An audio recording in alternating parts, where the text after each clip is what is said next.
or College of Social Work and Community Development with the theme Abot Kamay, Abot Tanaw, Sulong sa Bago at Mas Mainam na Bukas, and in celebration of the Social Work Month, the UP Department of Social Work, together with UP CSWCD Student Council and UPJ SWAP, would like to welcome all of you to this afternoon's webinar entitled Responses to COVID-19, Standing Together Makes Us Stronger. So this is aligned to the theme of the World Social Work Month for this year, 2021. The term is Ubuntu, which originated from the indigenous peoples of South Africa, popularized by Nelson Mandela. So Ubuntu means I am because we are. Sabi nga ni Bernard Mayaka, no, part of the secretariat ng IFSW, it's I am because we are. Kaya niyo bang gawin? I am because we are. So this word, concept, and philosophy resonates with the social work perspective of interconnectedness of all peoples and their environments. Kaya naman sinasabing, standing together makes us stronger. Yeah. So may I request everyone to encode your name and organization that you represent sa chat box. So some of you did that already. And you may also write your nickname and org on your Zoom photo display for easier reference, no, to the organizing committee. Yan. So right now, we at the organizing committee is very happy to reach 129 participants on Zoom today. And I'm sure meron pang humahabol, no, on our Facebook live streaming at the moment. So part of our participants, let's welcome our alumni. Yay! our alumni, students, fellow educators from different social work schools in the Philippines, practitioners from NGOs, hospitals, local social welfare and development offices, and DSWD. So meron tayong from central office and the field offices, no? And we're also happy to be with us, no? Our college dean, Kalito Manalili, Ma'am Bennett Tayag, ayan, and our colleagues at UP Department of Social Work. Welcome po sa lahat. Ayan. I just want to remind our participants that this activity is being recorded and live streamed on Facebook. We can be found at the UPJ Swap page. So you can start an FB watch party if you wish. Ayan, para din maka-catch up yung ating mga social work practitioners that can't be with us right now on Zoom. And the recording, on the other hand, will be used for academic-related purposes, say to be used as reference material for social work courses and for DZUP 1602 Sikhay Kilos Radio Team. So kasama ito sa mga i-feature nila, no? Okay, so how is this webinar relevant and timely? Yan. It may not be widely known and highlighted in mass media and even in social media, but social workers have always been a part of frontline service workers at different settings. So settings like hospitals, social welfare agencies in the government and non-government sector, courts, diba? Shelters, and many more. And now that we are in a pandemic, the visibility, relevance, and purpose of social workers have been and should be highlighted further. Yan. That's why today, we're going to listen to what exactly social workers are doing at the COVID-19 frontline, how social justice response to the pandemic looks like, how social workers remain to be resilient, and how we take care of our well-being, especially now na we are on the parang naka-anniversary na tayo with COVID, and what social work knowledge and innovation can be acquired from our various responses to COVID-19. So, but before we proceed to the more serious part of our learning this afternoon, I'd like to call Mr. Jorsy Diamsin, the UPCSWCD Student Council Chairperson, for a quick icebreaker. Yeah. Hi, good afternoon, everyone. Thank you, Ma'am Glenny. Let me share my screen. So for the icebreaker, Jean, can you show us the link for the Mentimeter? So before we proceed with the official program, we can go to Mentimeter and let us hear initial thoughts or initial statement when we hear the statement.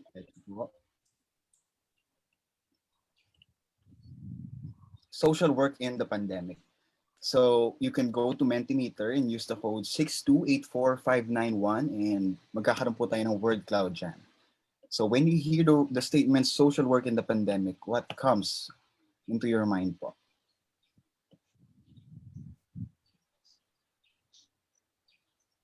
Sige po, live po yung magre-reflect.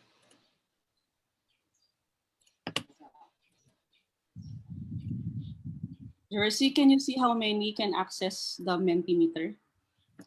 Yes po, yes po.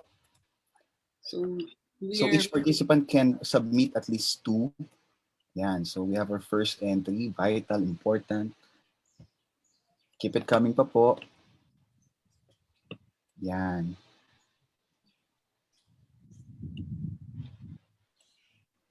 So while waiting, again, welcome po sa ating first celebration online and hopefully the last celebration of CSWCD College Week. So for the first event, kanina po nagdaos po tayo ng opening program and then this is the first event for the College Week sponsored by the Department of Social Work of UP-CSWCD and in partnership with Student Council and UP Junior Social Workers Association of the Philippines. So thank you for your entries. So as of now, ayan, dumadami na po tayo.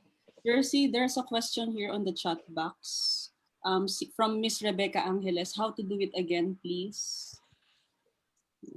You can go to mentimeter.com po and then you will be asked to enter the code.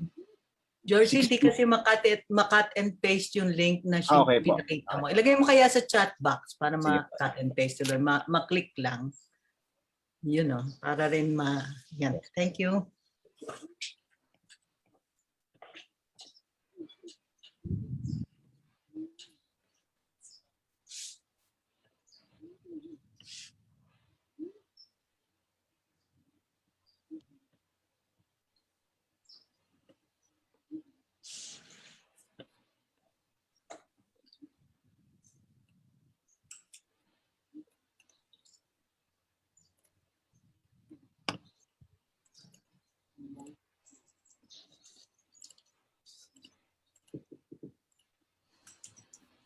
Nasa chat box po, sorry for the delay, yung ating pong link for the Mentimeter. So we'll wait maybe last 3 minutes, I guess, Ma'am Glenny. Yes, sure. And you can directly post your thoughts po for the social work in the pandemic. So as of now, nakakita natin ang pinakamalaking nailagay is essential. There's an ethical dilemma, notion of social welfare policies, misunderstanding, well, underpaid, transformative social work, traumatic, bashed, thank you, work overload. Yes, as stated by Director Gabuyaw earlier, mga frontliners po, ayan, critical, flexibility, selfless, urgent.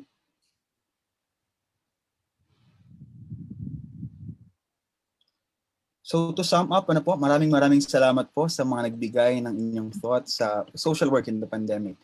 Nakikita po natin ngayon yung response ng ating gobyerno, mainly parang ang lumalabas po ay militarized po. So makikita natin sa isang banda, ang pagiging pagtugon po ng gobyerno natin ng pagiging militarisado ay yun din kahalagahan ng mga social worker, ng mga manggagawang panlipunan para po sa ating mga welfare na ginagawa ngayon na essential para po sa pandemya ngayon.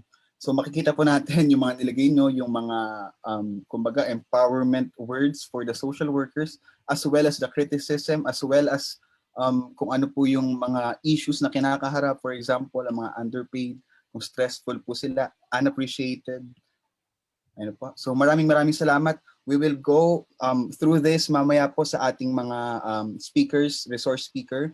Lilinawin po natin lahat ang ating mga tanong, ang ating mga initial thought in the social work pandemic, and please stay with us para po malaman natin kung ano ba yung lagay ng social worker on how they responded to COVID-19 pandemic. Maraming salamat po. Yan, thank you very much, Jersey. Ayan, for the information of everyone, UP-CSWCD Student Council and UP-JSWAP are our partners in making this webinar happen. So let's give them a virtual clap. Maraming salamat, JSWAP and Student Council. Yan, very exciting, no? Interesting yung mga words that we relate to COVID-19 pandemic, no, as social workers. Ngayon, let's go to the to the program proper. So, CSWCD celebrates its College Week every year in a very fun and learning-filled way. We used to have fora, colloquia, sports fest, book fair, nagkakainan, no? Sabay-sabay na kainan sa CSWCD. Means noon parang naabutan ko may pa-film showing pa and a lot more in the CSWCD building. Kaya kanina nag-uusap-usap kami na we really miss yung ating building, no, sa CSWCD. This is the first time that we are celebrating the College Week virtually. Ayan. The Department of Social Work sponsored webinar is the first among the activities that comprise the College Week celebration from today, March 23, until March 26. So to formally open our webinar, I present to you our college dean, ang aming mahal na dekana, Dean Sylvia Guy Estrada Claudio. Maraming salamat, Glennie, Assistant Professor Sinaon. Greetings to everyone on Social Work Week. Of course, as Glennie has mentioned, tuwan-tuwa po kami kasi ang daming nandito sa Zoom and nanonood din sa Facebook from many different schools of social work, both faculty and students and perhaps staff, and also, of course, those from the general public who are social workers or are interested in the field of social work, and especially this topic, how the profession has been responding to the challenge, no, of social work.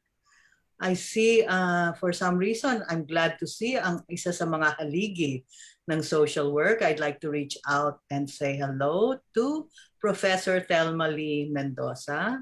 My dear friends, I'm sure some of you have been assigned her books, or some of you have assigned her books to your students as well. No?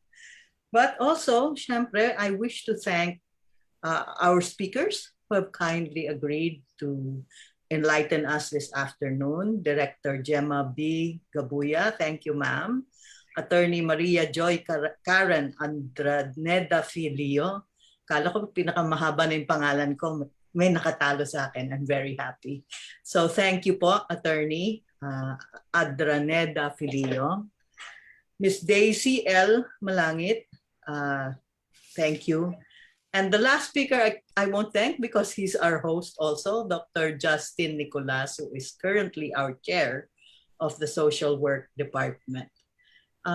I've chosen our college building as our background because I know I cannot welcome you to our college physically, but there it is. Someday, when you're walking on UP campus and you see this building, please do come and see us. And we will be very happy to welcome you to the college physically. In the meantime, of course, I welcome you online, remotely, but still a very, very warm welcome to all of you. Just to say that the college has 3 departments, social work, our oldest one, community development. Our youngest one is Women and Development Studies. And we have a Doctor in Social Development program.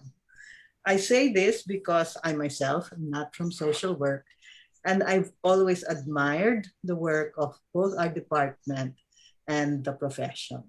That's one of the biggest perks of becoming dean. I've had every opportunity to sit and listen and learn from my colleagues in the department. And hindi pa man dumarating ang COVID, ay bilib na po ako sa serbisyo, trabaho, professionalism ng social workers. In one of the research that we have been doing on responses to COVID in the grassroots level, we have talked to several social workers who have really been the backbone of the important frontline response. I myself am a medical doctor. And when you reach the hospital, that's not frontline. That's the last line of battle. It is at the level of the community, at the level of organizations and NGOs who are working among people, organizing people, that we really see the importance also of the profession. Of course, I'm not going to say that our medical social workers should not be given the greatest also of our uh, respect, our gratitude. But I also am quite happy to say that, for example, in our research, social workers, even at the hardest of times, who just do their work, getting on their motorcycles. Yes, some people own motorcycles, and still delivering basic services, even financial aid to the barrios and the provinces. And we know very well that medical solutions can never help us face this pandemic. In fact, it is the lack of social and financial support that is leading people to go out of their homes to seek jobs and food. It's the lack of support that causes people to stay in crowded areas without education and therefore not being able to use the basic tools to protect themselves. So I believe, kung ako lang ang masusunod, frontliners din dapat ang social workers, meaning they get first access to the vaccines. But as always, we'll have to do a little advocacy, I suppose, in order for us to reach that level still also of recognition.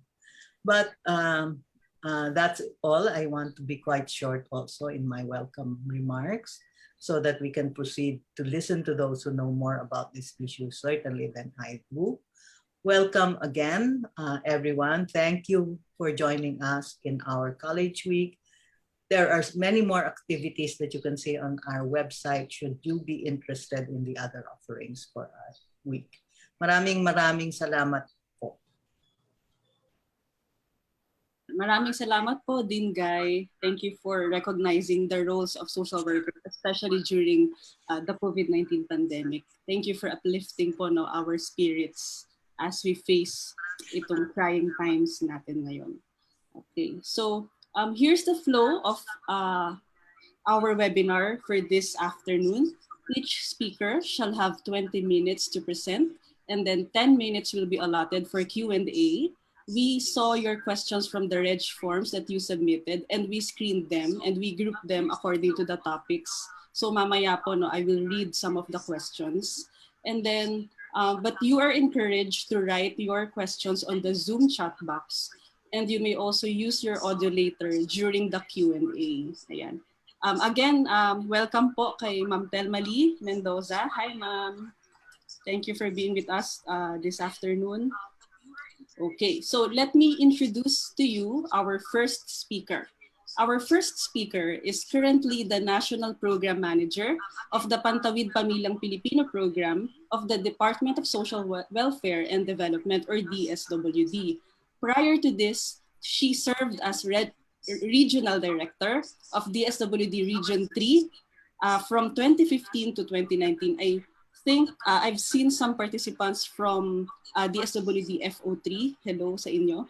She was given a Pag-asa Award by the Civil Service Commission during 2019 Hero and Public Servant Honor Awards program in 2019.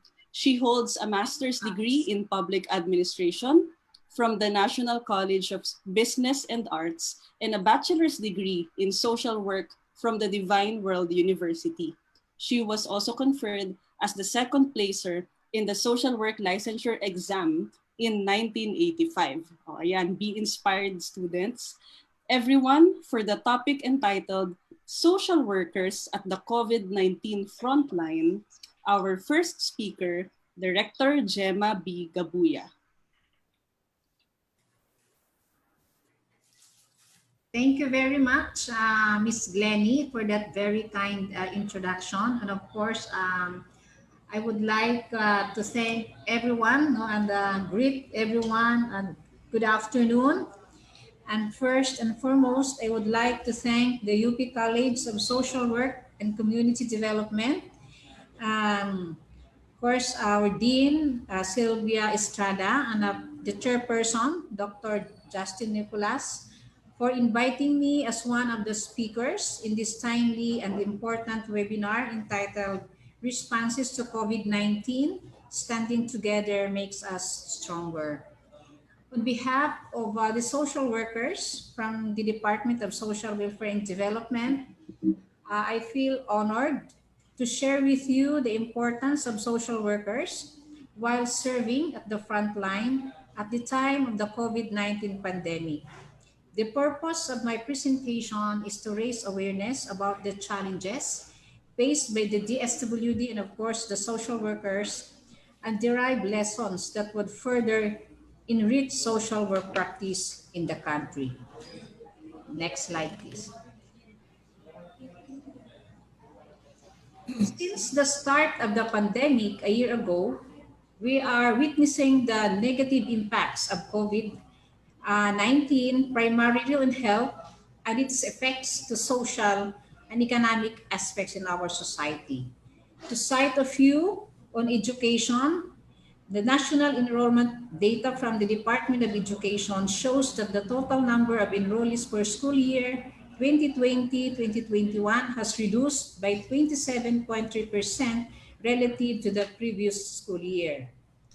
On health, UNICEF estimates that at least 2 million children under 2 years old has missed out on vaccinations, with a majority of communities in the country were placed under enhanced community quarantine, with routine immunization services disrupted or suspended. And in fact, this is really the focus of the Pantawid Pamilyang Filipino program. On nutrition, the social weather stations reveals that at least 5.2 million Filipino families went hungry at least once, which is more than twice as many as reported before the pandemic. Next slide. On employment, the Philippine Statistics Authority announced that the pandemic has rendered about 7.3 million Filipinos jobless since April. In all these aspects, we can expect that the poor, vulnerable, and disadvantaged have been affected the hardest. The Philippine Institute of Development Studies, in its discussion paper in August 2020 entitled Poverty, Middle Class, and Income Distribution Amidst COVID-19, has estimated that there are 1.5 million new poor households in the country, primarily due to COVID-19. This figure will even go higher to 5.5 million households. There had been no social amelioration program. So I would like to emphasize that really, especially the poor and the low-income families were really put at the high risk of their vulnerabilities. Why I am saying this, since the COVID-19 is really worldwide and globally impacted and this is the virus, as we have said, is invisible na talagang no one is spared. Kaya on the part, based on the experiences ng ating mga social workers, talagang nagkaroon sila ng dilemma between personal welfare vis-a-vis the mandate of the department of the organization, likewise the practice of profession. So nagkaroon din ng observations on the evolving roles of the social workers, considering that we know very well that social work really involves a lot of physical interaction. So we need to have some face-to-face in to conduct the case management activities, and as we operate as we empathize our client beneficiaries. But with this COVID pandemic, talagang nalimit po yung ating face-to-face encounter with our clients. Next slide. At this point, I would like to share with you the major response of the government, which has the Social Amelioration Program, which was really being mandated to the Department of Social Welfare and Development to lead in the implementation of this intervention. So it is the biggest social protection program by the national government The program was entrusted to the DSWD in partnership with the Department of Labor and Employment, DTI, Department of Agriculture, Department of Finance, Department of Budget and Management, and Department of the Interior and Local Government. The trust bestowed to DSWD to lead such a huge project is a testament of the unwavering capacity of its workforce, who are primary social workers, to deliver with a culture of integrity and service excellence. The SAP originally targeted 18 million Filipino families but later increased to 23 million with a total budget of 200 billion produced swiftly based on the appropriations set under Republic Act 11469 or the Bayanihan to Heal as Act 1. The goal of SAP was to minimize the expected socio-economic impacts of COVID-19 arising from loss of jobs, closure of markets, among others through the provision of social amelioration or safety nets designed to cushion the impact and allow the poor households. Next slide. With the huge number of target families affected by the pandemic, to say that the social welfare delivery systems of the national and local governments were overwhelmed is an understatement. Caseload of frontline workers doubled, even tripled, while serving beyond normal hours. However, with the trust bestowed to DSWD to lead such a monumental project, together with the other national and local governments, is a testament of the unwavering capacity of its leaders and workforce, who are primarily social workers, to deliver with a culture of integrity again and service excellence. Next slide. In this, learning from the experiences in the implementation of Pantawid Pamilyang Pilipino program, I present to you the globally accepted pillars of almost any cash assistance projects, including DSWD SAP. The first pillar, considered as the foundational pillar, is about program and policy development, monitoring and evaluation, capacity building, communications, among others. The second pillar talks about beneficiary targeting. The third pillar is about data verification. And lastly, the fourth pillar is about the actual delivery mechanisms of cash benefits. Applying this to SAP, the project results framework can be presented in this manner. Next slide. The framing of SAP is towards minimizing the socio-economic effects of the COVID-19 pandemic towards sustained well-being of Filipinos. This is the impact.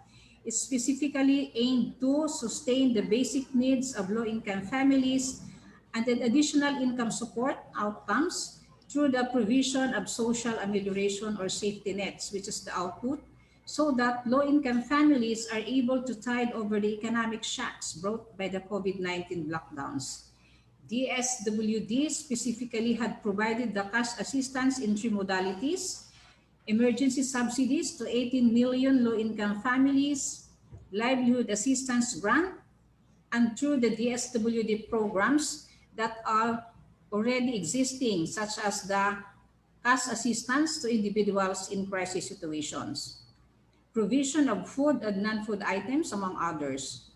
And here come the four set of major activities carried out by the DSWD in order to reach out to the target beneficiaries, still aligned with the global practice in setting up cash transfer programs, program management, targeting, verification, and actual cash delivery.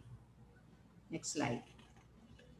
In this, I will briefly discuss how these pillars were institutionalized by the DSWD, including the lessons learned. At the same time, specifically, we gather here today to reflect on how the social work profession can adapt with a pandemic of this scale, especially as we champion the agenda on shock-responsive social protection.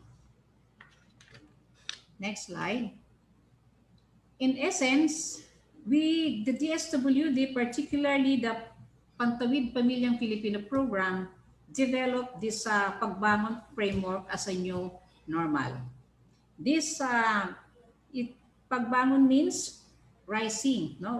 Which includes provision of emergency subsidies to current and new corpus beneficiaries, accelerating payment delivery mechanisms, guaranteeing inclusive and gender-responsive program implementation, building partnerships to support crisis response and recovery with the parent leaders, alternative delivery of essential capacity building activities, including family development session, youth development sessions, navigating opportunities for the recovery of corpus households, generating updated and reliable vulnerability data and studies to support evidence-based decision-making, occupational health and safety among corpus workers, a need-based and responsive communication strategy. What were our guiding beacons in developing a strategic response and recovery plan? These are three things that propelled us to develop this. Next slide. First is a human capital development program.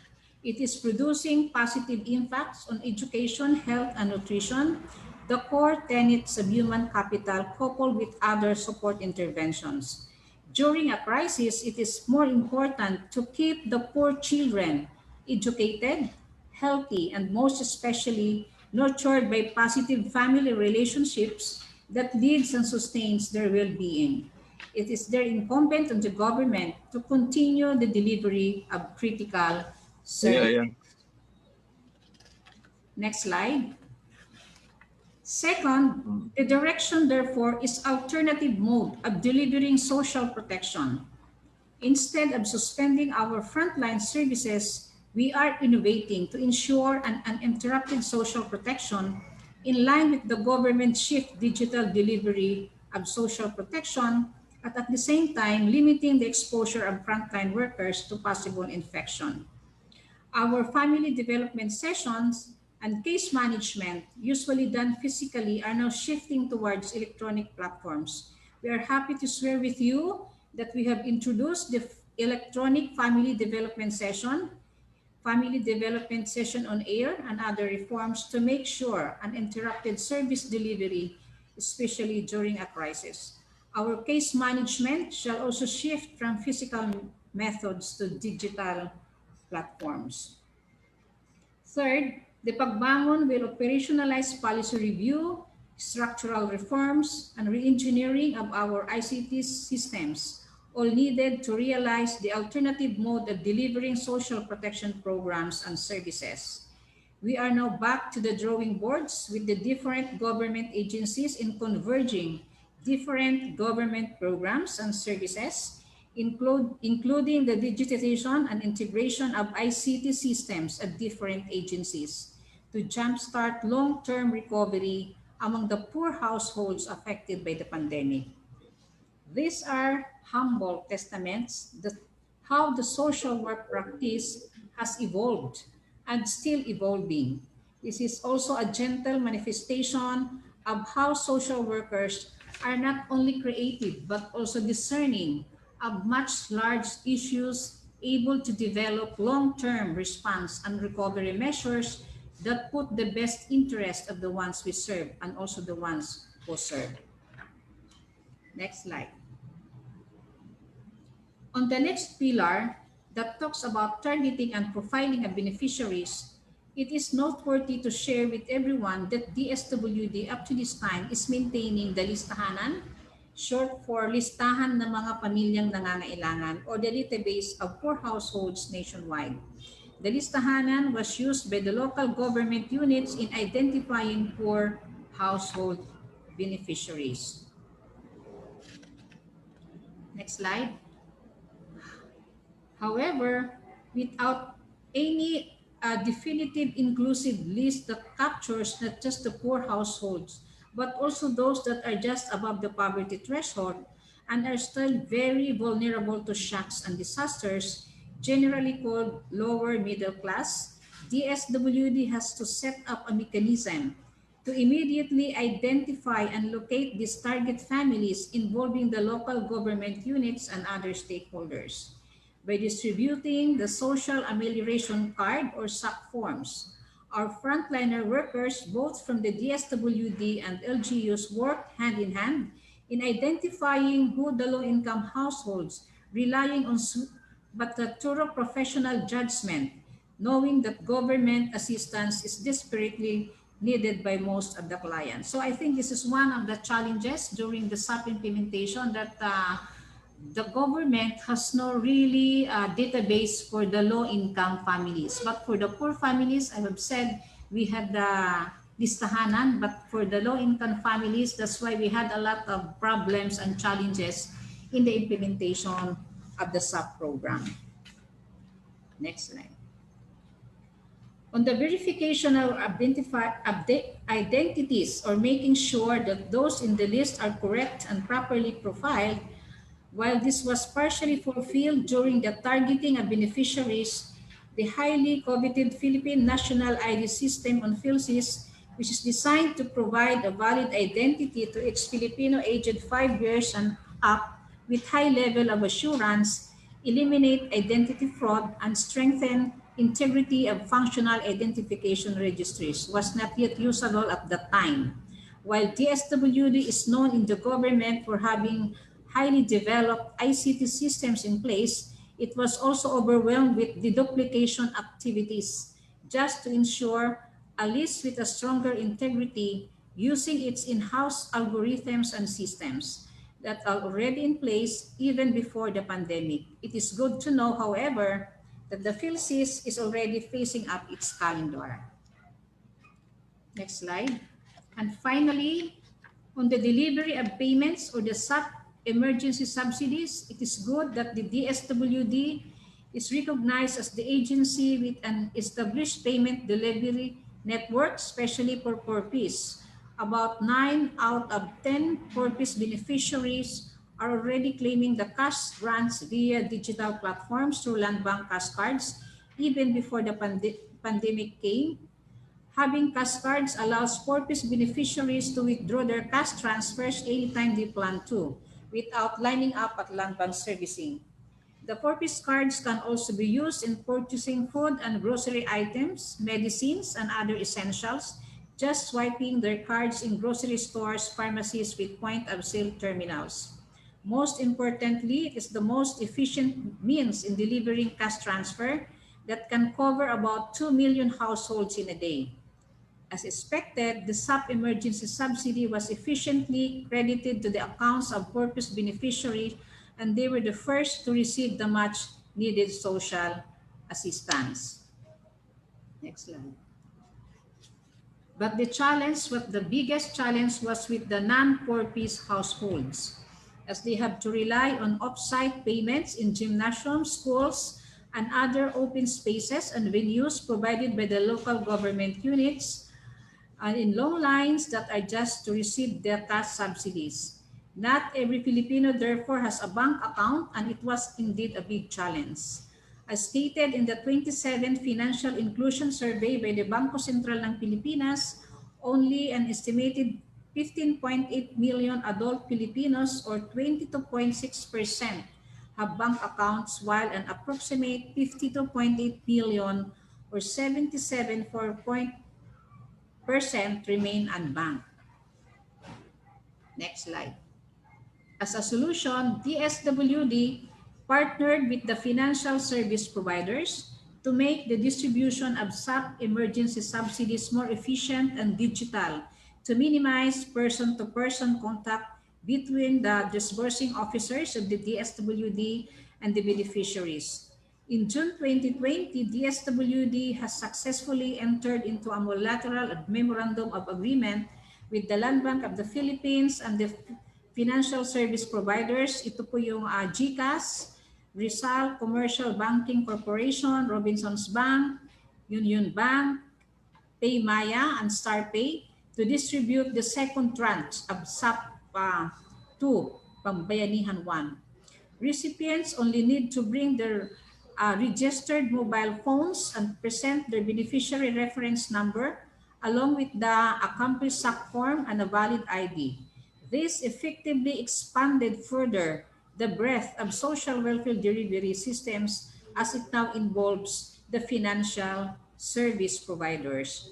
It may have been shown inevitable birth pains, but it has provided a solid proof of concept that digital platforms work, and it has started to reach the marginalized sectors effectively. This will also pave the way for our social workers to have more time on case management and monitoring of interventions for our clients, especially amidst the pandemic. Next slide. So in terms of challenges, these were shared by our social workers, both from the national and the local government units. The role of social workers in society is vital in this COVID-19 pandemic. Many people have lost their jobs, have decreased income in depression, and have lost their loved ones to COVID-19. Even social workers themselves have experienced this as well. Social workers are considered as one of the frontliners. Hence, we are in a dilemma on how are we going to balance between our individual and family's welfare and safety vis-a-vis our mandate to provide services to our clientele. How are we going to provide services while following the COVID protocol of social distancing when in fact social work is about human interaction? Each day, social workers are on the front line of pandemic response and recovery efforts by working with clients to ensure they receive socioeconomic interventions to address and mitigate the devastating impacts of COVID-19. So the following are the challenges. One is the exposure to COVID-19. Let us admit that we are all afraid, and of course we have all the anxieties of this COVID-19. Again, not only for ourselves, but for our respective families. So we are torn between our desire to help, especially in this very difficult time. So how are we going to implement without or limited physical interaction? How can we implement programs without sacrificing our safety? More importantly, how can we implement while following the COVID-19 safety protocols? Second, implementation of social protection programs with limited workforce.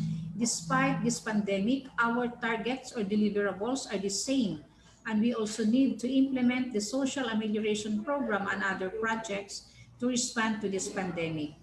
We had a difficulty implementing our programs due to limited workforce since some need to be quarantined while the others were on sick leave. Here at the DSWD, some of my colleagues particularly have been infected by COVID-19, but because of their selflessness and dedication, they continue to perform their jobs. So DSWD is also implementing the social pension. We have to deliver it also to our senior citizens, likewise the assistance to crisis in individuals in crisis situations. It all involves provisions of cash grants.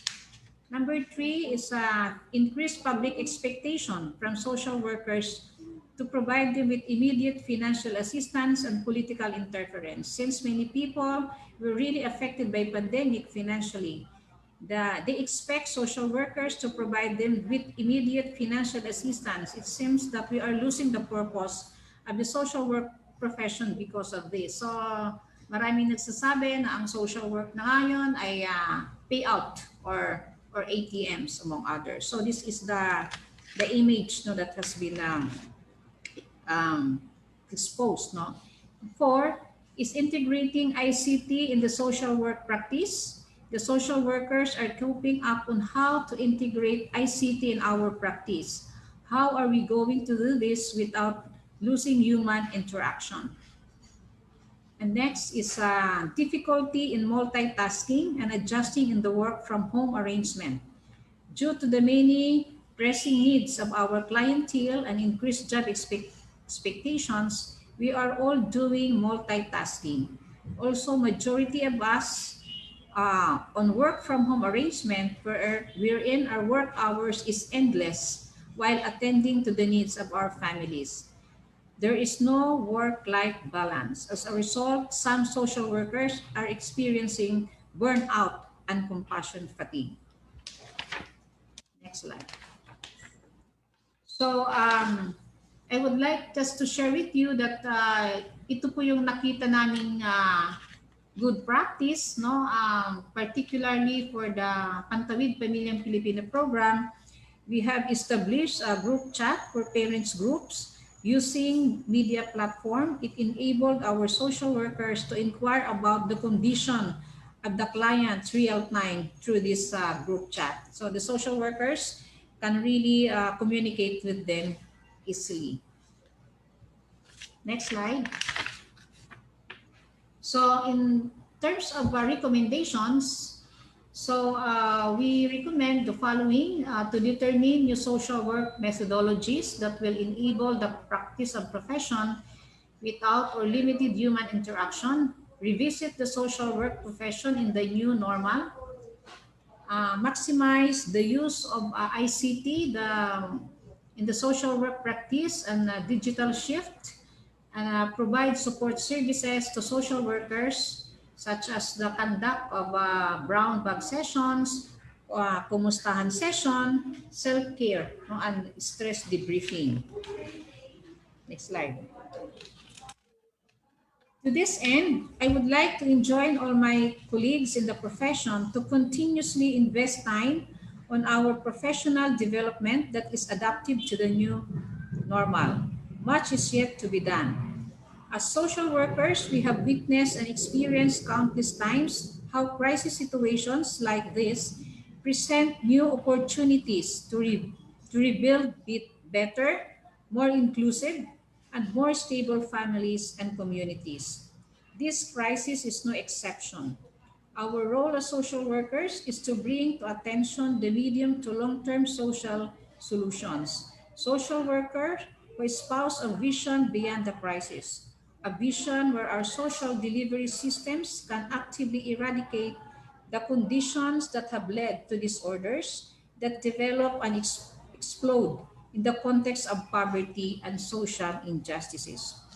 In this time of uncertainty, the social work perspective of appreciation of the inherent worth and dignity of everyone, our professional core values of community services, and our emphasis on the importance of interconnectedness give us a unique role as a professional community. Let us continue to perform with a duality of focus, action towards the improvement of human well-being while addressing the external realities that impact well-being. Amid this pandemic provides an opportunity for us to contribute to creating societal change.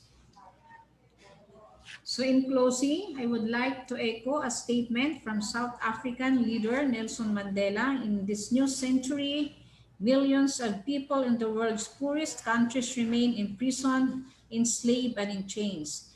They are trapped in the prison of poverty, and it's time to set them free. But it should be seen that overcoming poverty is not a gesture of charity. It is the protection of a fundamental human right, the right to dignity and a decent life. And as long as poverty, injustice, and gross inequality exist in our world, none of us can truly rest. So that ends my presentation. Maraming salamat po for listening. Thank you very much. Thank you, Director Gabuya. Ayan, thank you for the comprehensive presentation with regards to how the DSWD and its staff addresses the issues faced by our fellow Filipinos, especially during the COVID-19 pandemic. So we're now opening the floor for questions and comments. But before I ask some participants right now on Zoom, I'd like to read the questions posted on the chat box. We have two, and we also selected two questions from the registration. So first question came from Sir Rob Nazal, one of our lecturers in UPCSWCB. The question is, mayroon po bang mga rapid research na ginawa ang DSWD or its partners kung ano ang mga actual expenditures or purchases ng mga beneficiaries versus intent of the SAP 1 and 2 assistance, harvested lessons from the data captured? Yan po, ma'am.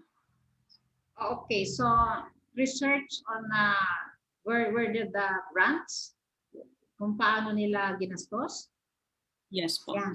Okay, so far wala po pong ginawa ang DSWD. Yung research lang na ginawa ng DSWD in coordination with our development partners, yung World Food, no?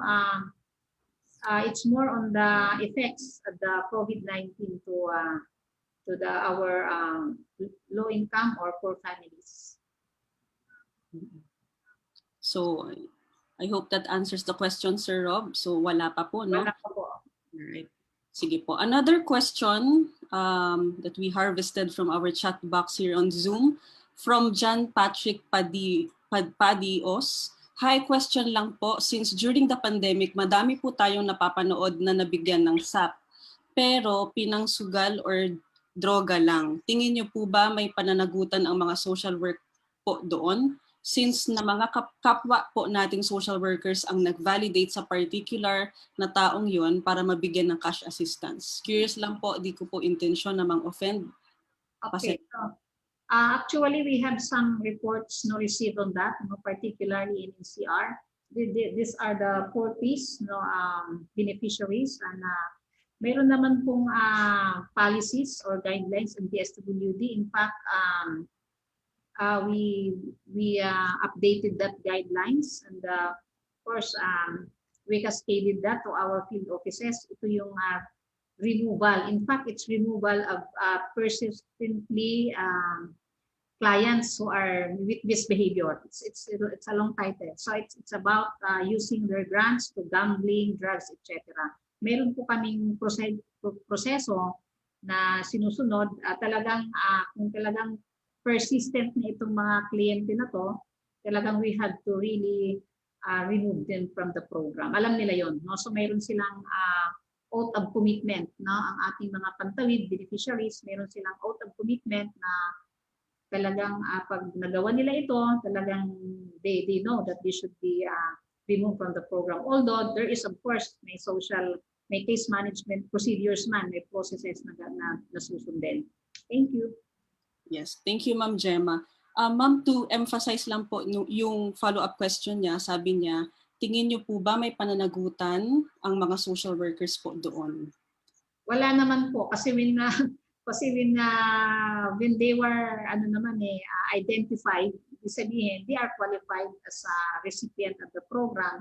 Ngayon naman, of course, the social worker monitors naman their activities, no? So hindi naman siguro lahat of course, they are accountable in ensuring na ano yung ginawang intervention or kung na-monitor nila yung client, no, at saka ano yung mga accountabilities, no, ng ating mga clients, at saka of course the social worker who were handling the case. As long na ang social worker hindi po remiss ang role niya, no, in terms of monitoring, no, and providing interventions so sa mga clients natin, no, with misbehavior na tinatawag natin. Okay, thank you, Ma'am Gemma. I will read 2 more questions from the registration before I call participants who would like to ask from Zoom. So the first question came from an MSW student of UP.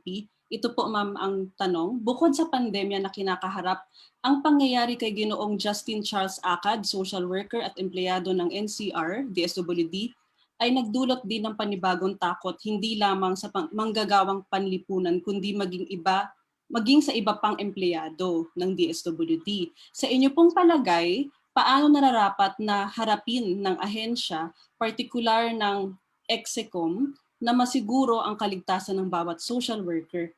Ano ang dapat maging hakbang upang masiguro na ang welfare ng bawat kawani ay nakikita, naririnig at naaaksyonan? Okay, so thank you very much for that. No, talagang isa yan sa mga, of course, naging sad na experience na sa DSWD at napag-usapan po ng ating ng management. Talagang we had some discussion on some reforms, no, on of course particularly on the delivery kasi talagang yung accountability now ng DSWD with the big funds na binigay sa amin, we have to really give it, no, to the target clientele.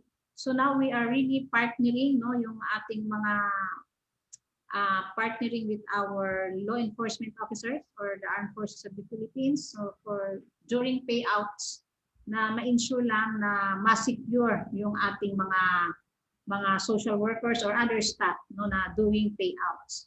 No, and second, tinitingnan ngayon ng departamento na talagang sino lang ba ang dapat mag-payout, no? So alam natin na hindi lahat ng staff, particularly sa DSWD, ay holding some permanent positions. Kasi pag mga ganyan na talagang wala siyang regular position, so mahirap, no? Talagang kawawa na yung ating mga social workers. So tinitingnan na ngayon na talagang sino lang ang dapat pwedeng mag-payout doon sa ating mga beneficiaries. Sino yung bababa? So hindi siya pwedeng lahat, no, na talagang hindi masisecure yung kanyang for security, no, at saka yung mga benefits na may bibigay sa ating mga staff. Okay, and then siguro yung nagpag-usapan din on how how we really sustain yung ating yung digital payment. Kasi ngayon yun nga naumpisahan ng DSWD sa SAP. So we're exploring also, aside from the SAP, other programs sa AX, particularly itong AX, kung paano siya maa-apply itong ating digital payment para less talaga ang face-to-face interaction ng ating clients doon sa ating mga staff. Thank you.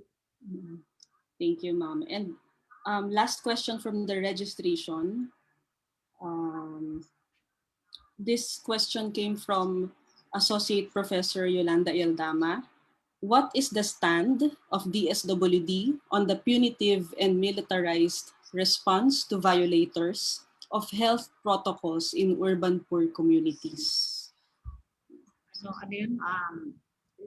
Punitive and militarized response po to violators of health protocols in urban poor communities. Well, so siguro ang tingin ko as a social worker, we really need to have some parang more on paano tayo nag-educate, diba? How do we invested, diba, sa mga ina-educate yung mga tao to really mas preventive, no, yung approach, no, not really the punitive one, kasi alam naman natin na yung impact talaga ng COVID-19, di ba? Psychological, financial, emotional, talagang nagkaroon ng ng tao Ibig sabihin minsan because of these anxieties, talagang minsan alam naman nila na pero gagawin pa rin, no? So yung vulnerabilities nila. So I think we need to, sa akin, more on education and awareness, no? And talagang and then yung consistent na messaging doon sa ating mga tao kung paano paano gagawin yung mga protocols, at saka ano yun naman yung mga more on accountability, no? Pero not punitive, but more on siguro restorative, kumbaga, in other words, hindi lang ako makakuha ng word. Parang restorative, parang teaching them, parang empowering them, no? Instead of punishing them. Yun ang tingin ko, no? As a social worker. Thank you, Director. So, Director, you mean to say that DSWD does not support the punitive way of responding to the violators of health protocols? Yes. Yes, kasi kumbaga ang DSWD, lalo na pag social worker, di ba, ang natin is more on empathy, di ba? Yun ang approach natin, no? To help, no? To help the beneficiary, empower them. So we really need to understand. But of course, meron naman silang accountability, no? In case may mga damages na nagawa yung ating mga beneficiaries. May rules, ipapaintindi lang sa kanila at so that alam nila na talagang they are accountable for that. Thank you. Pero ma'am, meron po kaming gustong message din no na gustong ipaabot sa DSWD. So nakalagay po sa chat box from Ma'am Yoli Ayaldama, you need the DSWD no needs to educate sana the military and the police about fundamental human rights. The pandemic is a health issue, not a criminal issue. You should demand that there should be a social worker in the IATF. Tas silence means that you agree or concur with the policy. Yan. Yeah, anyway, ang DSWD naman is talagang is particularly the lead agency doon sa distribution ng SAP, no? So we will take note of that, no? And we can recommend that to the management and the one really sitting in the task force. Sige po. Ayan. So, are there any more questions from the participants here on Zoom? We still have 2 minutes for the Q&A. You can now put your audio on if you want to raise your questions, comments for Director Gemma. Yes, Ma'am Telma Lee. Ay, Ma'am, nakamute po kayo. Can someone from the org committee to unmute Ma'am Telma's Zoom account? Thank you.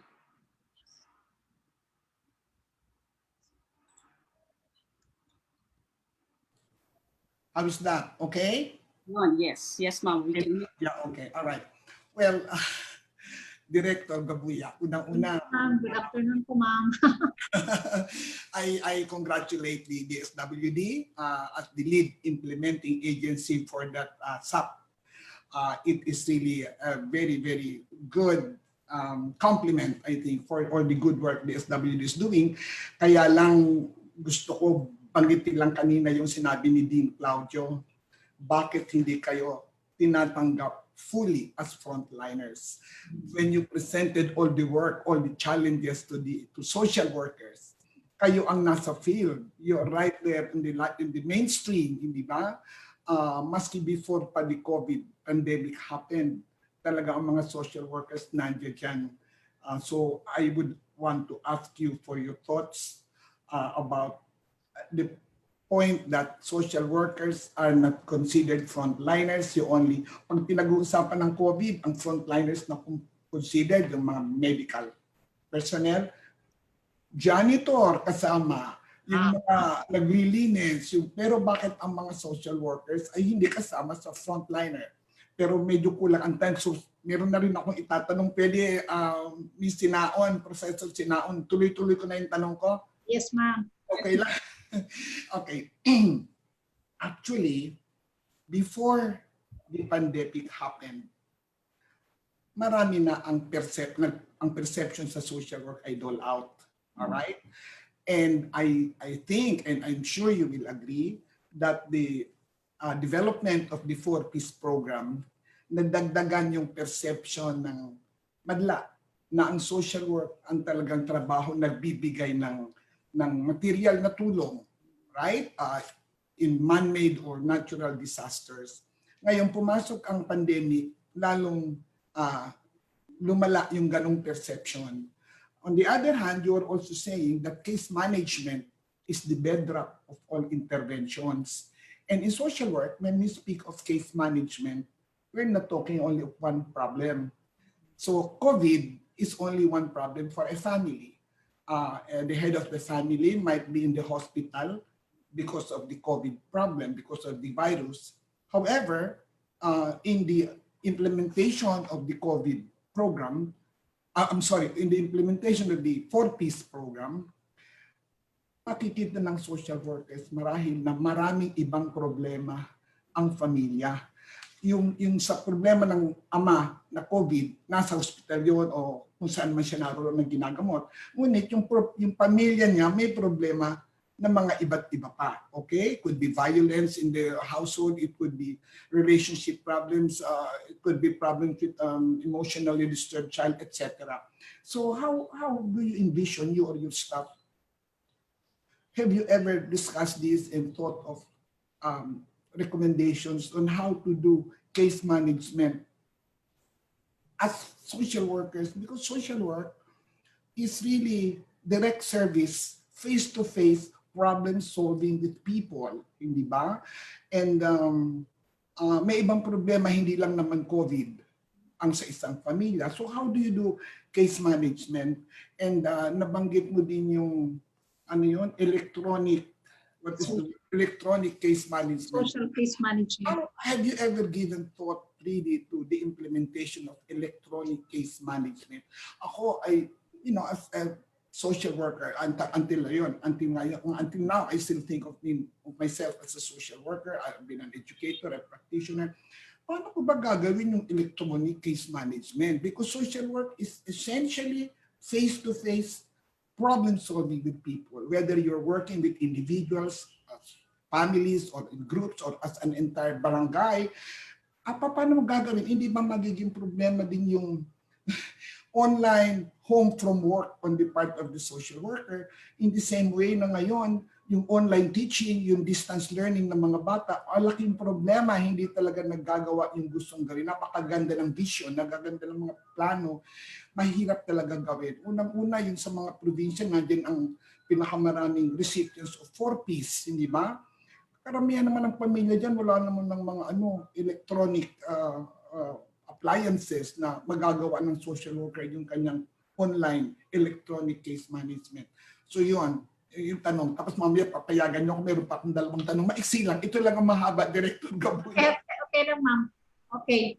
So ako excited akong sagutin, ma'am, yung sa case management sa Pantawid. Kasi in the law, yung Corpus Act, Republic Act 11310, talagang na-emphasize po ang case management for the first time. Ibig sabihin, na-recognize ang case management in the Corpus for the last, kasi dati kasi ang Corpus, sa papansin nyo, more talagang grants-driven. Yung masasabi ko, talagang wala talaga yung process of the really empowering yung ating mga beneficiaries. So ngayon, with the passage of the law in 2019, we did the Pantawid came up now with the case unlad, Kilos Unlad, the name of the case management was Pantawid, Kilos Unlad Case Management. And we are using, ma'am, the SWIDI, the Social Welfare and Development Indicators, as a tool in really ensuring kung na-achieve na yung ating beneficiaries yung well-being, yun ang ating sa SWIDI, yung Social Welfare and Development Indicators. At saka, I would like to inform you, ma'am, na mayroon na tayong mga nag-graduate na sa Pantawid. We did last in ngayong March, nag-pilot tayo sa NCR sa Mandaluyong. Yun talaga ang ginamit natin na indicators. So talagang ito yung mga case holders talaga kumpleto na talagang itinurn over natin sa local government units for sustainability. Kasi kailangan din i-sustain pa rin dahil ibig sabihin kahit sila nag-exit na sa Pantawid, kumbaga vulnerable pa rin sila. Hindi naman din yan mayayaman pa or whatever. So ma'am, talagang binigyan ng diin ang case management ngayon. Ito yung bagong paradigm shift dito sa Pantawid na binigyan ng diin ang social case management for Pantawid. Yung electronic naman, ma'am, hindi lahat ng processes, ma'am, electronic. Talagang the intake, hindi po pwede talaga yon yung counseling. So mayroon lang, ang electronic case management, mas apply doon yung referral ng alimbawa. Nag-ano kami nito ng pilot DOH, DSWD, and PhilHealth. Parang pag i-refer ko ang client, ma'am, na may data sharing kami, may pangalan siya ng mga beneficiaries, yung referral, no need for the beneficiary na pumunta sa office. I-refer ko na lang doon sa halimbawa sa DOH for medical assistance or for example sa PhilHealth. So, ang kliyente pupunta na lang dyan just to avail the service at yung ating electronic case management, parang nagre-respond siya Kung halimbawa within 3 days, walang response yung PhilHealth, for example, the system itself will tell me na hindi pa nag-response ang DOH at saka PhilHealth for the referral. So maganda po, ma'am, yung pero hindi po lahat ng processes, more on the electronic case management. Nakita yung pag-data bank, lahat ng mga case studies, mga intake, naka-database. So, isang pindot lang ng social worker, ma'am. Halimbawa, kung 10 years siya sa programa, sa Pantawid, yearly may case studies siya, makikita niya kaagad lahat. So, yun po ang naging added value or gamit po ng electronic social case management. So, nagawa na po ito. We really need to sustain kasi kailangan may mga gamit ang ating mga social worker, may mga laptop at saka may mga cellphone. Kasi kasama sa electronic case management, may cellphone din yung social worker, parang reminder doon sa mga buntis, parang nag-ano sila nagre-remind sa kanilang mga check-ups, lalo na kung nandun sila sa mga far-flung areas. Kung mayroong mga connections, they can be contacted. So ito po yung features po, ma'am, ng electronic case management. So this is a work in progress. Sana po maging nationwide. Hindi pa po lahat kasi kailangan natin ang LGUs. Number one, they have to provide the infrastructure, yung system mismo, yung gamit, no? And then syempre yung pagturo din sa ating mga social workers, at saka yung internet connectivity. May mga requirements din po to implement the electronic case management. Okay, so ma'am, yung tanong niyo po kung yung social workers are not frontline, basta kami po, ma'am, sinasabi namin na frontliners kami. So we talk, when we talagang even in the vaccination ngayon, talagang we said in our interagency, mabuti kasama ang PSWD na hindi kasama dapat ang social worker sa priority pagdating sa vaccination. Sinabi na po namin yun sa DOH. So we in our own, mabuti naman at nakakasama kami sa loop ng mga interagency mechanisms. Talagang we articulate and we talagang demand that social workers are frontliners. Kasi nung magsap, sino ang nasa baba, talagang sino ang nasa community, nagbahay-bahay, talagang nag-pay out hanggang alas 12 ng gabi, madaling araw, etc. just to finish. So it's really the social workers.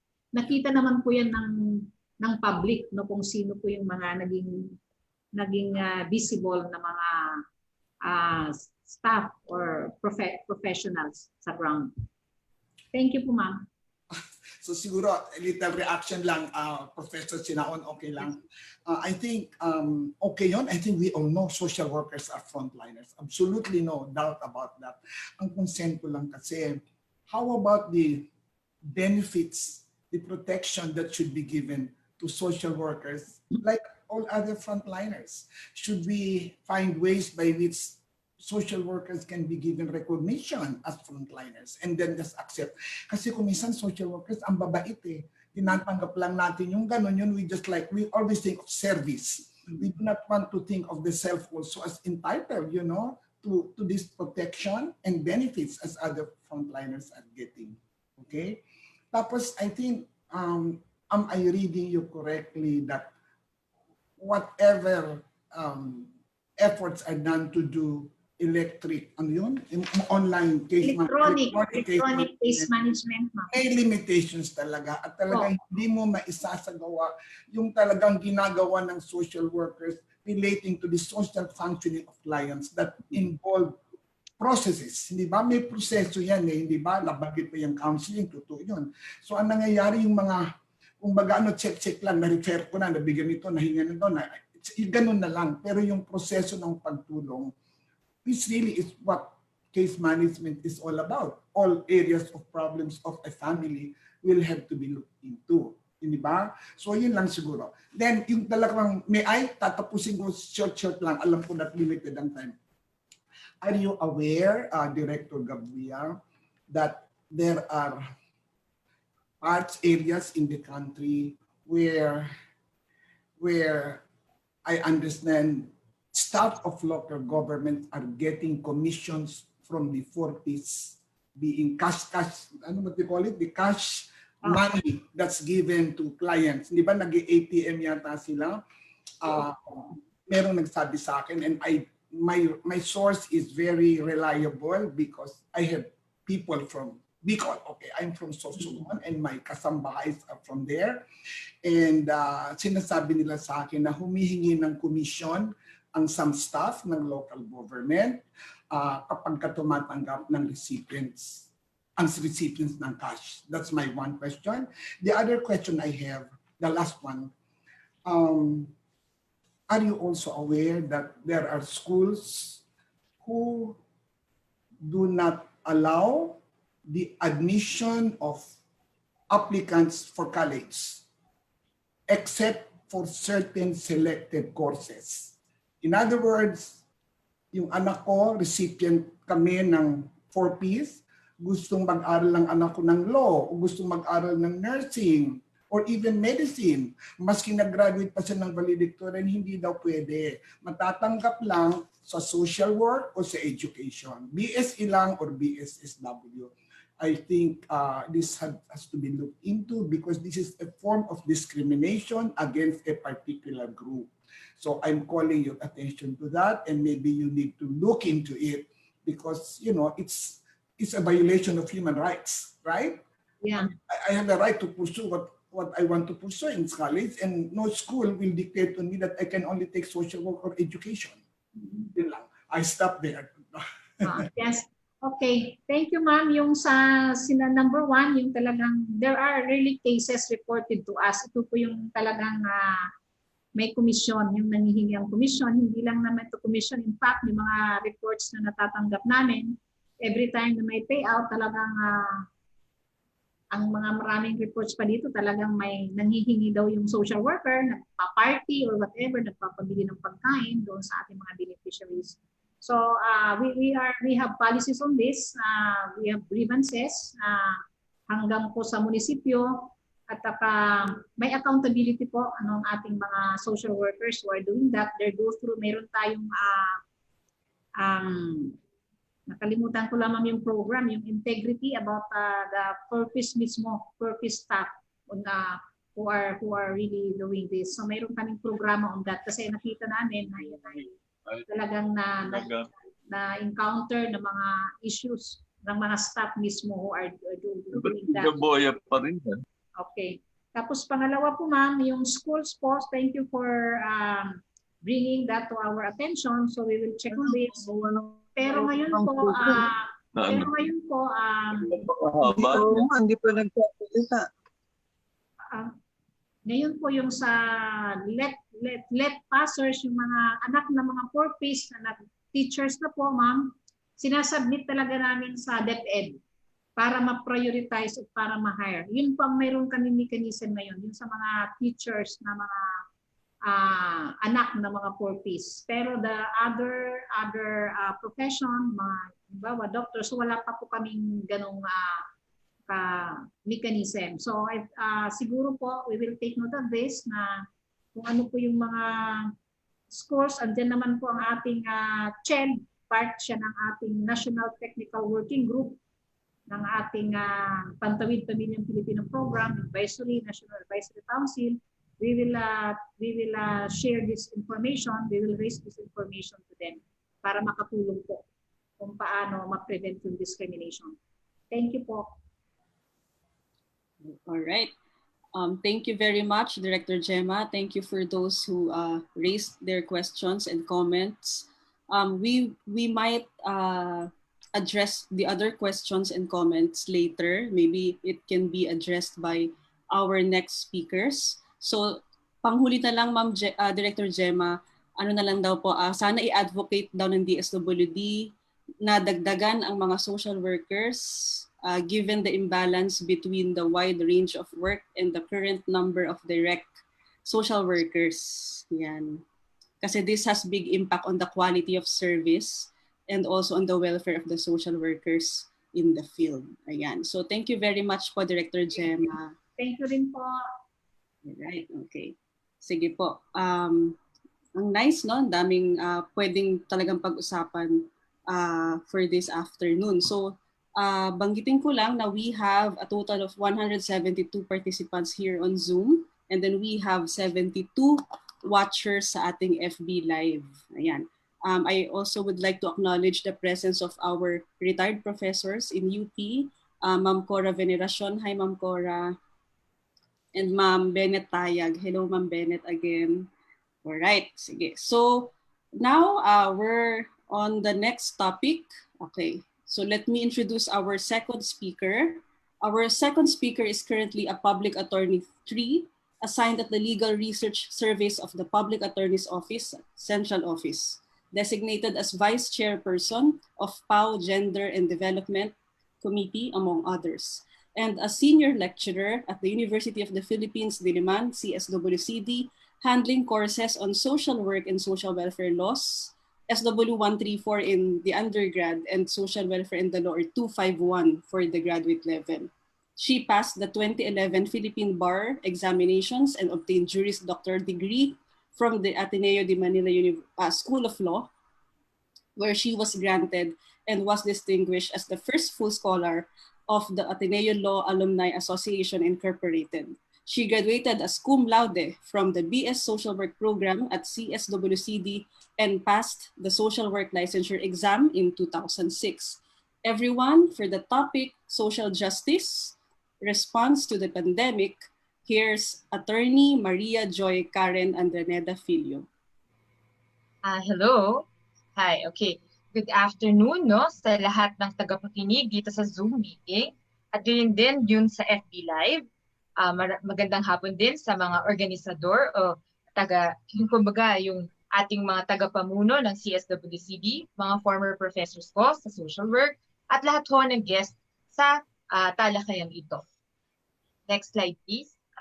Sa ngalan po ng aming punong mana ng Buwan-Bayan, Dr. Persida V. Rueda Acosta, ako po si Attorney Joy, nagagalak at nagpapasalamat na kami po ay inyong inimbitahan para magbigay ng aming aming presentasyon ukol sa inyong topic ngayong araw, itong social justice response to the pandemic. Okay, hindi na ako magpapaligoy-ligoy pa at tutuloy na tayo sa ating talakayan. Okay. Next slide, please. Alam naman natin that as of March 8, 2020, samot-sari na yung tawag dun sa ating naranasang restrictions kaugnay ng COVID-19. So magmula sa ECQ, NECQ, GCQ, MGCQ, at ngayon GCQ+. Okay? Kasi ang dami ng tawag dyan. Pero ano ba yung talagang kailangan nating tuunan ng pansin? So the focus of my discussion would be about what are the responses made at this time. Okay? Simula nung lockdown last year up to the seemingly lockdown sa kasalukuyan ito. Next slide, please. Let me begin my discussion by actually defining what social justice is. The context of social justice that I am reminded of as a lawyer now is about the case I read more than a decade ago, the case of Maximo Calalang versus E.D. Williams, a 1940 case. Okay, ito po ay kaso na desisyon ng ating Korte Suprema bago pa man ma-establish yung ating 1987 Philippine Constitution. In that case, sinasabi that social justice is neither communism, nor despotism, nor atomism, nor anarchy, but the humanization of laws and the equalization of social and economic forces by the state, so that justice, in its rational and objectively secular conception, may at least be approximated. It means that the promotion of the welfare of all people, next slide please, the adoption by the government of measures calculated to ensure economic stability of all the competent elements of society, through the maintenance of proper economic and social equilibrium in the interrelations of the members of the community, constitutionally, through the adoption of measures legally justifiable, or extra-constitutionally, through the exercise of powers underlying the existence of all governments on the time-honored principle of salus populi est suprema lex. So sa madaling salita, salus populi est suprema lex, social justice shall pertain that the welfare of the people should be the supreme law. Ultimately, social justice is defined that it must therefore be founded. Next slide po. on the recognition of the necessity of interdependence among diverse and the diverse units of the society, and the protection that should be equally and evenly extended to all groups as a combined force in our social and economic life, consistent with the fundamental and paramount objective of the state of promoting the health, comfort, quiet of all persons, or the peace, and of bringing about the greatest good to the greatest number. Okay? So in short, itong kasong ito na parehas ng prinsipyo na inilagak sa kasong Oro Enterprises versus National Labor Relations Commission na siya namang nadesisyonan ng ating Korte Suprema matapos nang ma-establish ang 1987 Constitution o noong 1994, ay nagsasabi lamang na ang social justice ay dapat tumutukoy sa kalinangan ng mga tao at ang welfare of the people should be the supreme law. Next slide po. Yan. Next slide po ulit. Kung kaya't, in the advent of the establishment of the 1987 Philippine Constitution, maliwanag inihayag sa Section 10, Article 2. The state shall promote social justice in all phases of national development. Okay, maliwanag po yan. Ito yung mandato ng ating saligang batas. Ayun pa man, at this pandemic, next slide po, and even in other similar concerns that may bring the same effects. So maaring hindi natatapos yung challenge ng pandemic para sa ating mundo. Maaring magkaroon pa tayo ng ibang kahaharaping problema sa mga sumusunod. Pero tiyak that the lives in this world, or at least in our country or society, or so as the minute places, o yung ating bagong rinig na salitang granular areas and units of every city or province in every nation may have been hampered economically, academically, politically, socially, and all that is intricate to it. And I suppose Director Gabuya already mentioned some of the facets and explanation on these factors greatly affected by the pandemic. But nevertheless, next slide po. This pandemic, okay, certainly did not stop the needing or the need of the people for protection, security, and justice.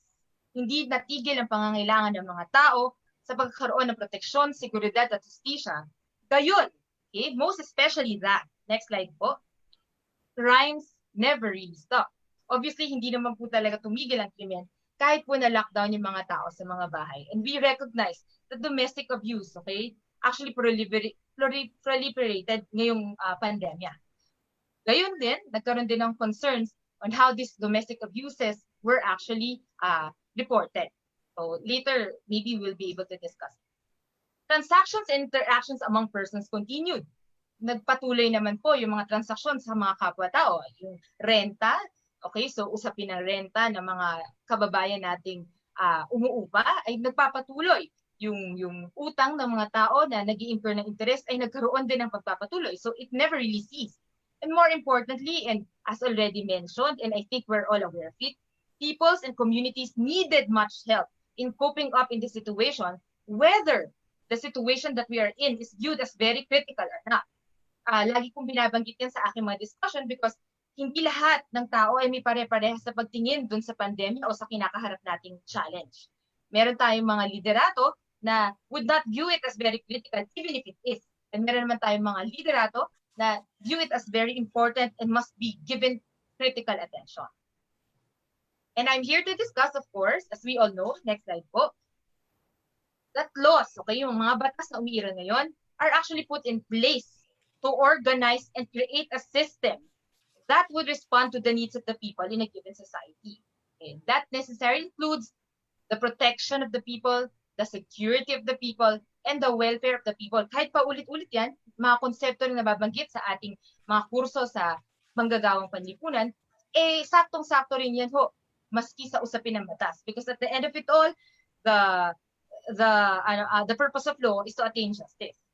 Okay. Now, whether the laws are indeed responsive to the needs of the people will always and always be a political question or a question of enforcement. Okay? Nonetheless, kaya ko po binanggit kaagad-agad kanina yung importante na provision ng saligang batas, it will always be and paramount for me as a lawyer, that the guarantees of the existing constitution will always be the guiding light to the interpretation and primarily the layout of every law and policy put in place to respond to the societal needs, even in times of emergency. Now, contextualize na natin sa Philippine experience natin.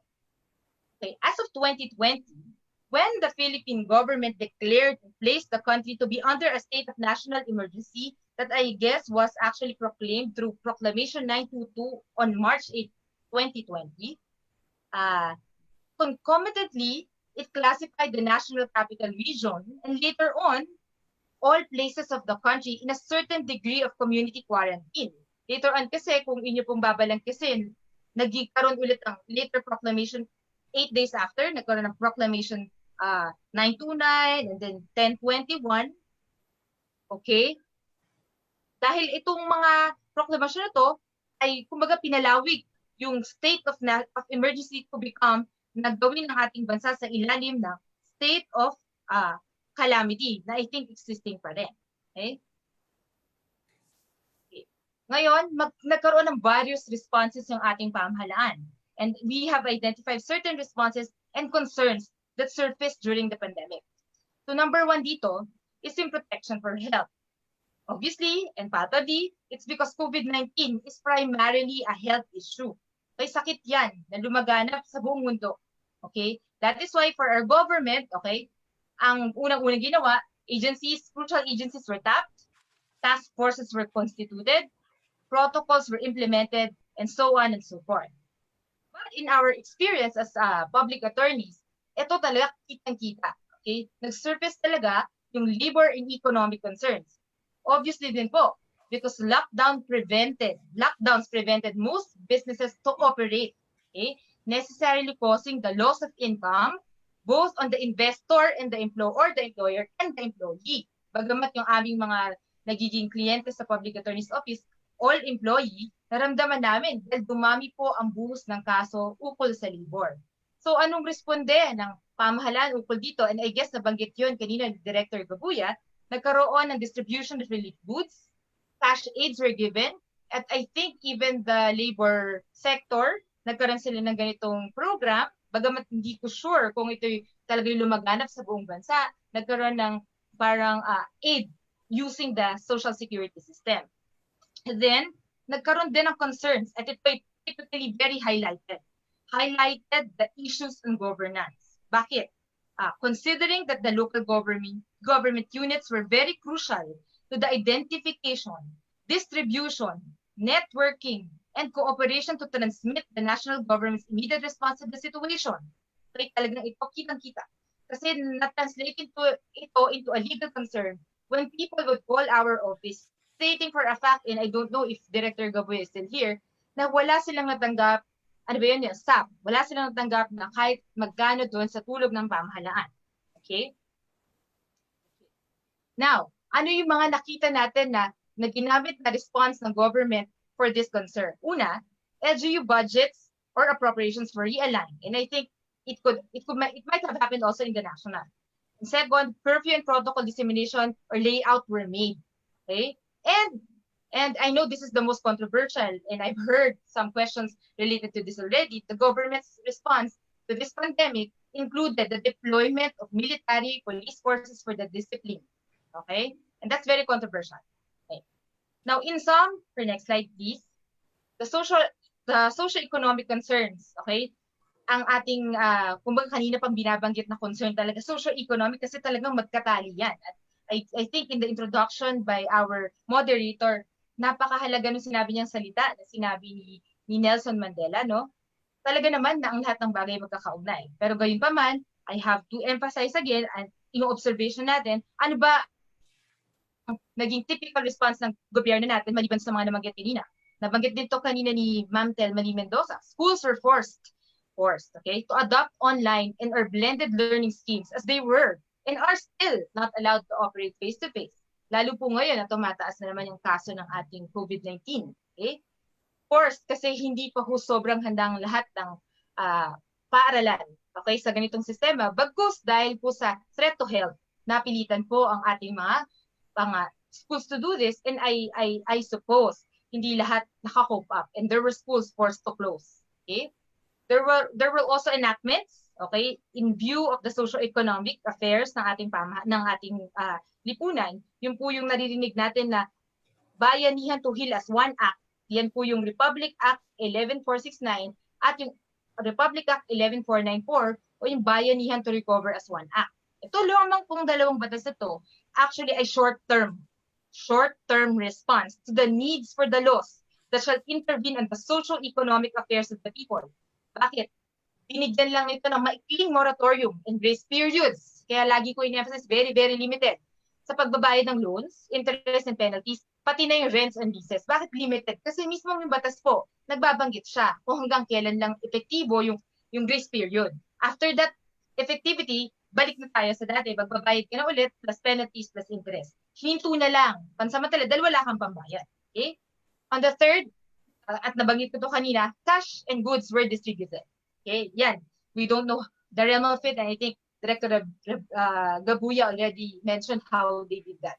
Contact tracing measures were required, including infection control protocols. So part of the law, ni-require po yan, whether it is effective or not. Of course, we have our own experiences, and hindi po magsisinungaling yung mga experience natin about it.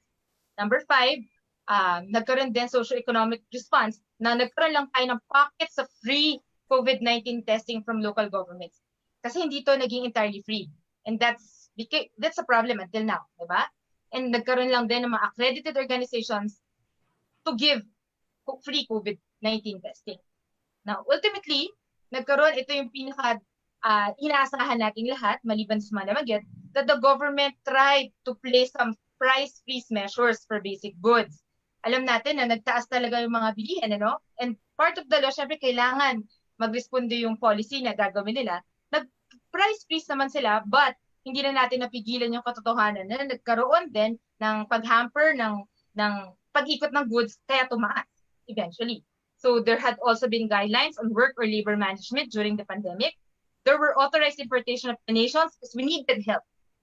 And allowed hazard pay. Ito, I think, kahit hindi nabanggit, and we are hoping na yung social workers were given this, but then it's very clear in the law that hazard pay is we're only given to certain government sectors in the field of science and technology. Now, on the closer sector to me, ano po ba yung social justice response with respect to the legal realm? So for legal concerns or the legal aspects, sa akin pong personal to na experience, no, sa amin bilang mga abogado, yung ating pong kataas-taasang Korte Suprema also promulgated COVID-19 related issuances. Hindi ko na ho ina-isa-isa dahil ang dami-dami yan, but if you're interested with it, you can log on to www.scjudiciary.gov.ph. They have all the list there in one button. Okay? Essentially, it's all about video conferencing protocols or processes, electronic filing of pleadings and documents and payment of fees, kasi kagaya ng binanggit ko po kanina, yung COVID-19 never really stopped cases from coming. Crimes happen and transactions still occur. So nagkaroon din ng particular issuance ng ating Korte Suprema on the release of detainees kasi specifically yung social distancing kasama yun sa program na dapat sundin. So may jail decongestion program din na nagganap because ito very limited. So meron mga certain cases na those who have actually served, kailangan pauwiin na, or kung kaya namang i-release in recognizance, ginawa po nila. Okay. Nagkaroon din ng setup for skeleton workforce in all courts na I think it still happen right now. Kasi po, nakakalungkot and reality rin. Siguro sinabi kanina sa DSWD, marami po sa aming mga kasamahan talaga pong na-infect ng COVID-19. Fatal in nature. So hindi lang po simpleng asymptomatic. Talaga pong meron akong kausap the last 2 weeks ago na nasa front desk ng National Labor Relations Commission pa lang, ha? 2 weeks ago yung kausap ko siya, then today I found out patay na siya. So it is a real threat. So also, nagkaroon ng designation of pilot courts for online hearings. So in essence, parehas din naman ang naging responde ng government agencies with quasi-judicial powers, nagka-guidelines for alternative work schedules, video conferencing, skeleton workforce, at nagkaroon din ng information on the guidelines, okay, for transactions, okay? Lahat tayo, I think, did this, even the schools, even UP did this. And yung law enforcement offices natin implemented also the COVID-19 protocols, set up measures for the safety and protection of persons or things seized and detained under the custody, if there be any, and outlined responses and measures for the continued duty with strict limitations. So yan po yung responde ng ating pamahalaan, including the legal aspect. Now, okay, ano yung critical questions? What are the critical questions that I think we need to answer, and I think I am bound to answer? Even as a personally, no, hindi lang as part of the public attorney's office. Are the mentioned measures responsive to the needs of the people? Right? Is social justice truly given importance in these measures? Next slide po. Earlier, I already mentioned whether the laws are introduced or are indeed responsive to the needs of the people will always be a political question or a question of enforcement. Now, I have emphasized since kanina na maklaro naman sa batas natin na the state shall promote social justice in all phases of national development. But here comes the reality, and I've seen chats already giving their opinion about the existing laws and implemented or enforced policies. And I have to agree with you, okay? Because the reality is, okay, ito yung reality, and I included here yung mga presuppositions ng batas, okay? Pati yung presumption and what is actually going on, okay? As a rule, the measures and programs thought of and implemented, okay, are always presumed to have been thoroughly planned and were set up for the people's welfare in good faith. So yan naman, kaya nga po tayo nagtitiwala sa ating mga binuboto o inihahalal at niluluknok sa pwesto. It's because we believe they can represent us. They can fully respond to our needs as we ask them to lead us. Okay? So in good faith, presumption po yan. Presumption. Nonetheless, okay, the reality again is that the values and predilections of the people implementing the law, at least in the Philippines, play a crucial part in the success of any program or policy. I put that there kasi that's the truth. Okay? Kung ang isang pamahalaang lokal ay hindi naniniwala sa COVID-19 halimbawa, of course, hindi siya magiging stricto for implementation of all the protocols. Okay? So kung ano yung pinahahalagahan nila, yun yung mahalaga. Kung para sa kanila, mas mahalaga yung turismo, pagkita, kesa sa kapakanan ng bawat mamamayan, then they will value that more importantly. And kung magiging success yung ating response for this COVID-19 pandemic, socially, legally, economically, yung values and predilections sa mga taong nag-implement ng batas, napakahalaga. Pangatlo, at ito I think was repeatedly mentioned a while ago, access in the information of the people is also a key in the completion and success of every program or policy. Okay? Ito, personally, medyo kaming public attorney's office, sa public attorney's office, nahihirapan mag-explain dun sa ating mga kababayan on how they will be able to access yung, kasi napaka sikat nung cash aid program, napakasikat. So, parang lahat ng tao would think they're entitled to it. Okay? So, hindi, yung access nila sa information or how they will be able to avail it is very important. So, para hindi umasa yung mga tao, they should have known these are the qualifications. But then, di natin masisisi po. At yun ay lagi namin kumbaga ina-accommodate yung idea na yung ating pong ang ating mga kababayan dahil naramdaman yung hirap kasali at kabilang sa dapat na mabigyan ng pansamantalang cash aid. Okay? Kasi may mga restriction yung cash aid na hindi namin syempre gaanong alam dahil hindi naman namin ito programa bilang ahensya. Halimbawa, ikaw ay nagtatrabaho, okay? Hindi ka pwede or natanggal ka sa trabaho, iba yung hihingan mo, hindi ka kasali dito sa isang program na so, wherein, dun sa dapat mong hihingan na ahensya, like for example, SSS, hindi mo alam kung ano yung mga impormasyon na kailangan ibigay or mga requirements, tapos biglang suddenly hindi ka rin nila bibigyan kasi hindi nag-apply yung employer mo na bigyan ka ng cash aid, etc. So talagang napaka-critical niya. Kaya nagkasamot-samot or nagpapatong-panong yung problema ng mga mamamayan natin. Legally nawala ng trabaho, financially, and economically, and socially kasi yung mga anak nila hindi na rin makapag-aral. Now, para sa akin, and personally po ito, at gayon din, I think this is identified amongst our peers, okay? Accountability, professionalism, and integrity of the designated leaders are very crucial in governance and its concomitant duty of service delivery. Okay? Babalik tayo dun sa sense of leadership, accountability. Okay? Ito very self-explanatory. Kung wala ganyan ang ating mga pamunuan, okay, hindi mapapatupad ang batas ng maayos. Dahil in the end, I will go back to number 5. I will go to number 5, which will eventually go back to 2, 1, 3, and 4 of our discussion. What is personal is political. Okay? So kung anong paniniwala ng lahat ng nagpapatupad ng batas, gumagawa ng batas, okay, hindi talaga, wala pong mangyayari. Kasi kung ang paniniwalang personal ay, kumbaga, makakabalakid sa tunay na layunin ng service delivery, it will always be a problem. Now, next slide po. Now, in the legal realm, I think magkakaugnay ito dun sa ating reality na na-determine kanina, that attainment of justice in the legal realm will always be affected by number 1, the priority of the persons concerned, where there can exist a compromise and or interplay between several factors considered by the individual or group of persons as important. Sa aming pong tanggapan, minsan nahihirapan. Halimbawa, rampant naman, alam natin na nangyayari pa rin yung domestic violence ngayong pandemya. Pero ang unang iisipin ng nanay na nabugbog ng asawa, paano niya papakainin yung anak niya? Gayong ang tatay na lang yung pwedeng lumabas. So, hindi siya magsusumbong. So, kung ano yung priority ng tao will greatly affect, okay, kung ano ho yung gusto nating ma-attain. Pangalawa, yung kagaya na nabanggit din kanina, the knowledge of information of the persons concerned with regard to his or her rights under the law and his or her access to information regarding the same necessarily includes the technical aspects kung paano sisimulan yung gusto nilang kaso or intervention, not just the substantive ones, can affect the perception of justice. And ultimately, at ito, I think, ito yung kanina pang binabanggit knowledge and information about the law, the rights of the persons concerned, and the obligations and limitations surrounding the duty of every law enforcement authority is critical in attaining justice from the beginning of the process until the end. Okay? So, next slide po.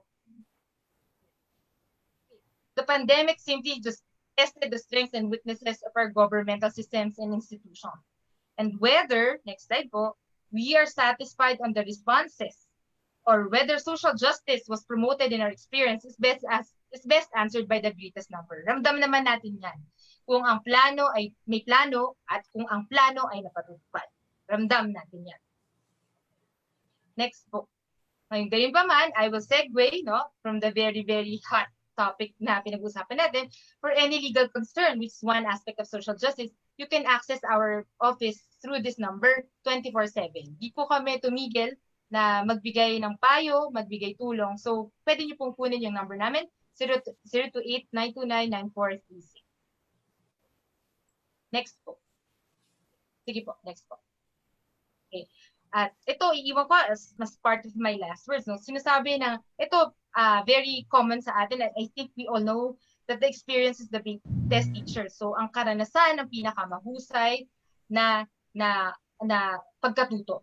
Pero sana naman sa pandemyang ito, tayo natuto na at wag na natin hintayin magipit pa tayo bago tayo kumilos at maramdaman ng tama kung anong tamang plano at tamang gawin. Mabuhay tayo para sa ating sarili at para sa bansa at hindi para sa ating mga taong maaring sinasamba na natin. Okay? And COVID-19 is real. Maniwala tayo at kailangan natin mag-ingat. Maraming salamat po. Stay safe. Thank you. Thank you very much, Attorney Joy. Ayan. So before we open the floor for questions and comments, I'd like to acknowledge the presence of our CSWCD former deans, Dean Lito Manalili. Hello po. Dean Joyce Caragay. Hi, Dean Joyce. And Dean Jimmy. Hello po. Ayan. Sige po. So, let me read first the question from registration. This question came from Associate Professor Yolanda Eldama, attorney. Ayan. Do you have data on how many gender-related violence have been filed during the pandemic? Okay. With regard to filing, ma'am, wala talaga kaming data nun because prosecutor level yung kumukuha ng data on cases or complaints filed in court. Okay? Kasi yun po yung kanilang officer function. Nonetheless, as of last year, I think 5,000 5,000 more or less yung lumapit sa PAO for calls on what to do for domestic violence. Okay? At yun ang ginagawa namin, we just assisted these people to draft the necessary complaint, but whether that complaint pushed through is within the limits or function of the prosecutor.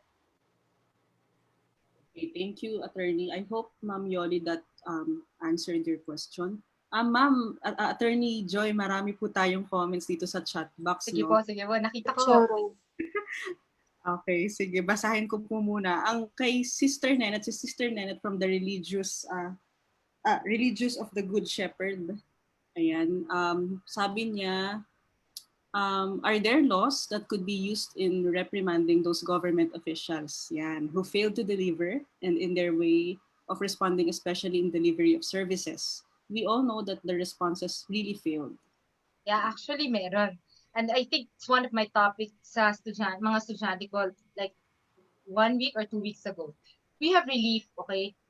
Meron tayong civil code provisions for non-performance of duties. So I think it's in the civil code, ito talagang pwede silang papanagutin for damages. Meron din tayong mga special penal laws, yung pong RA 3019 in case of graft, at iba pa, okay, pwedeng gamitin under the revised penal code. Meron po. Okay, but our question will always be boiled down kung itong mga tao to, automatic ba silang pinapanagot? A case should be filed first. Of course, a complaint or a case should be filed first. Meron po, sister, meron. Yan. Sige, thank you po. Another question from Ma'am Esmeralda Distor. Attorney, would you consider the recent Mandanas ruling a social justice law? Mandanas ruling, I'm not fully aware of it. Can you just brief me about it? Yan. Si Ma'am Esmeralda Distor, would you like to explain this? You can turn your video and audio on po if you wish.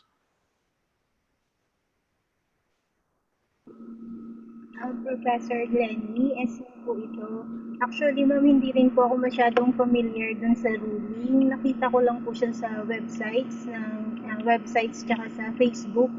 I think po yung mga LGUs ay nagpre-prepare na dito. Parang ang pinaka-substance po ng ruling ay yung greater chunk of the income tax coming from the national government should be given to the LGUs. So parang yung hatian po ng resources between the national government and the local government. Yun po, pasensya na nga. Actually, ito, kaka-google ko lang kasi hindi yun office ng trabaho ko. So, I don't know, maybe the best agency to answer this query is the DILG and the BIR. Okay, kasi ito ay may kinalaman sa appropriations of national government going to the local government. Ayan, okay. Thank you, Ms. Esme.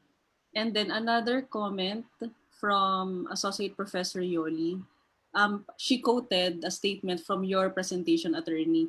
Sabi, measures and programs thought of and implemented are always presumed to have been thoroughly planned. Yan. However, in reality, Attorney, they are not thoroughly planned.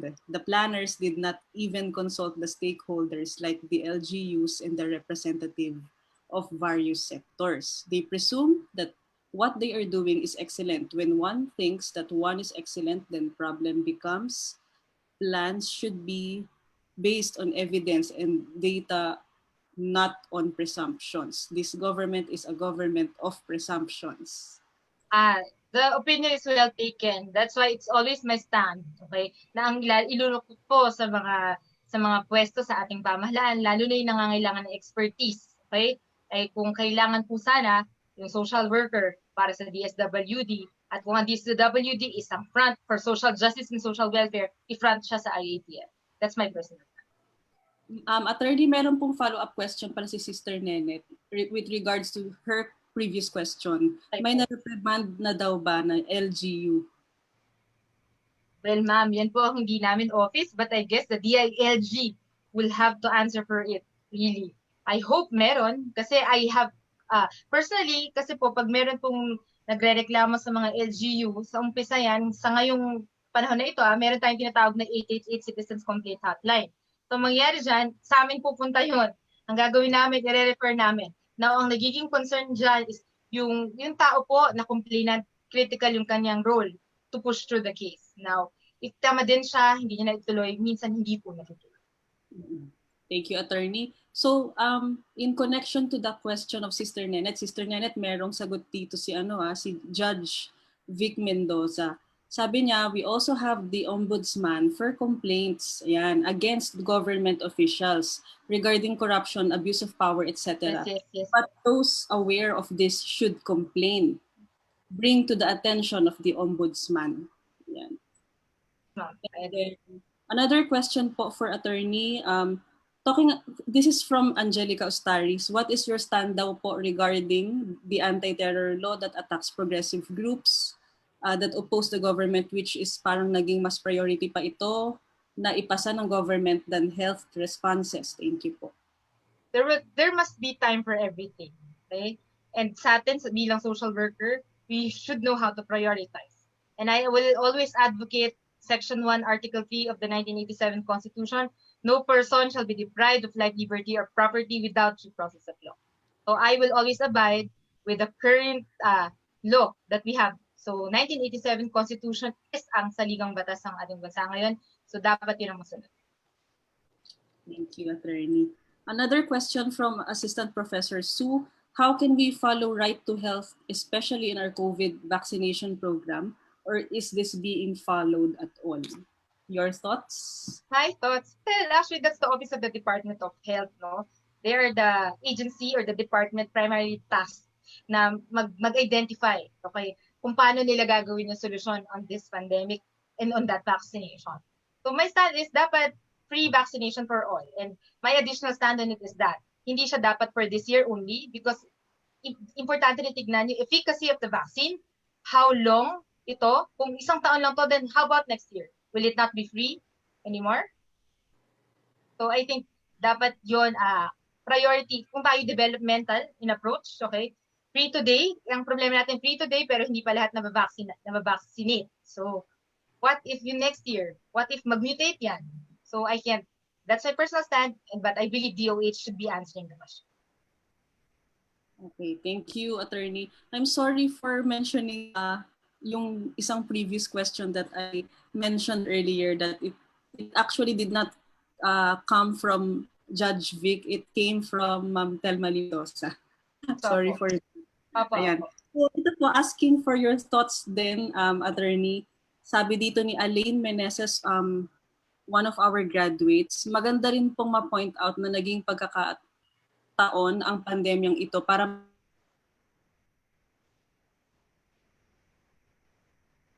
Betul po.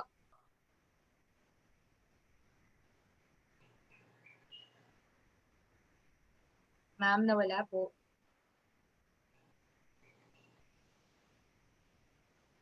Glenna, nawala po.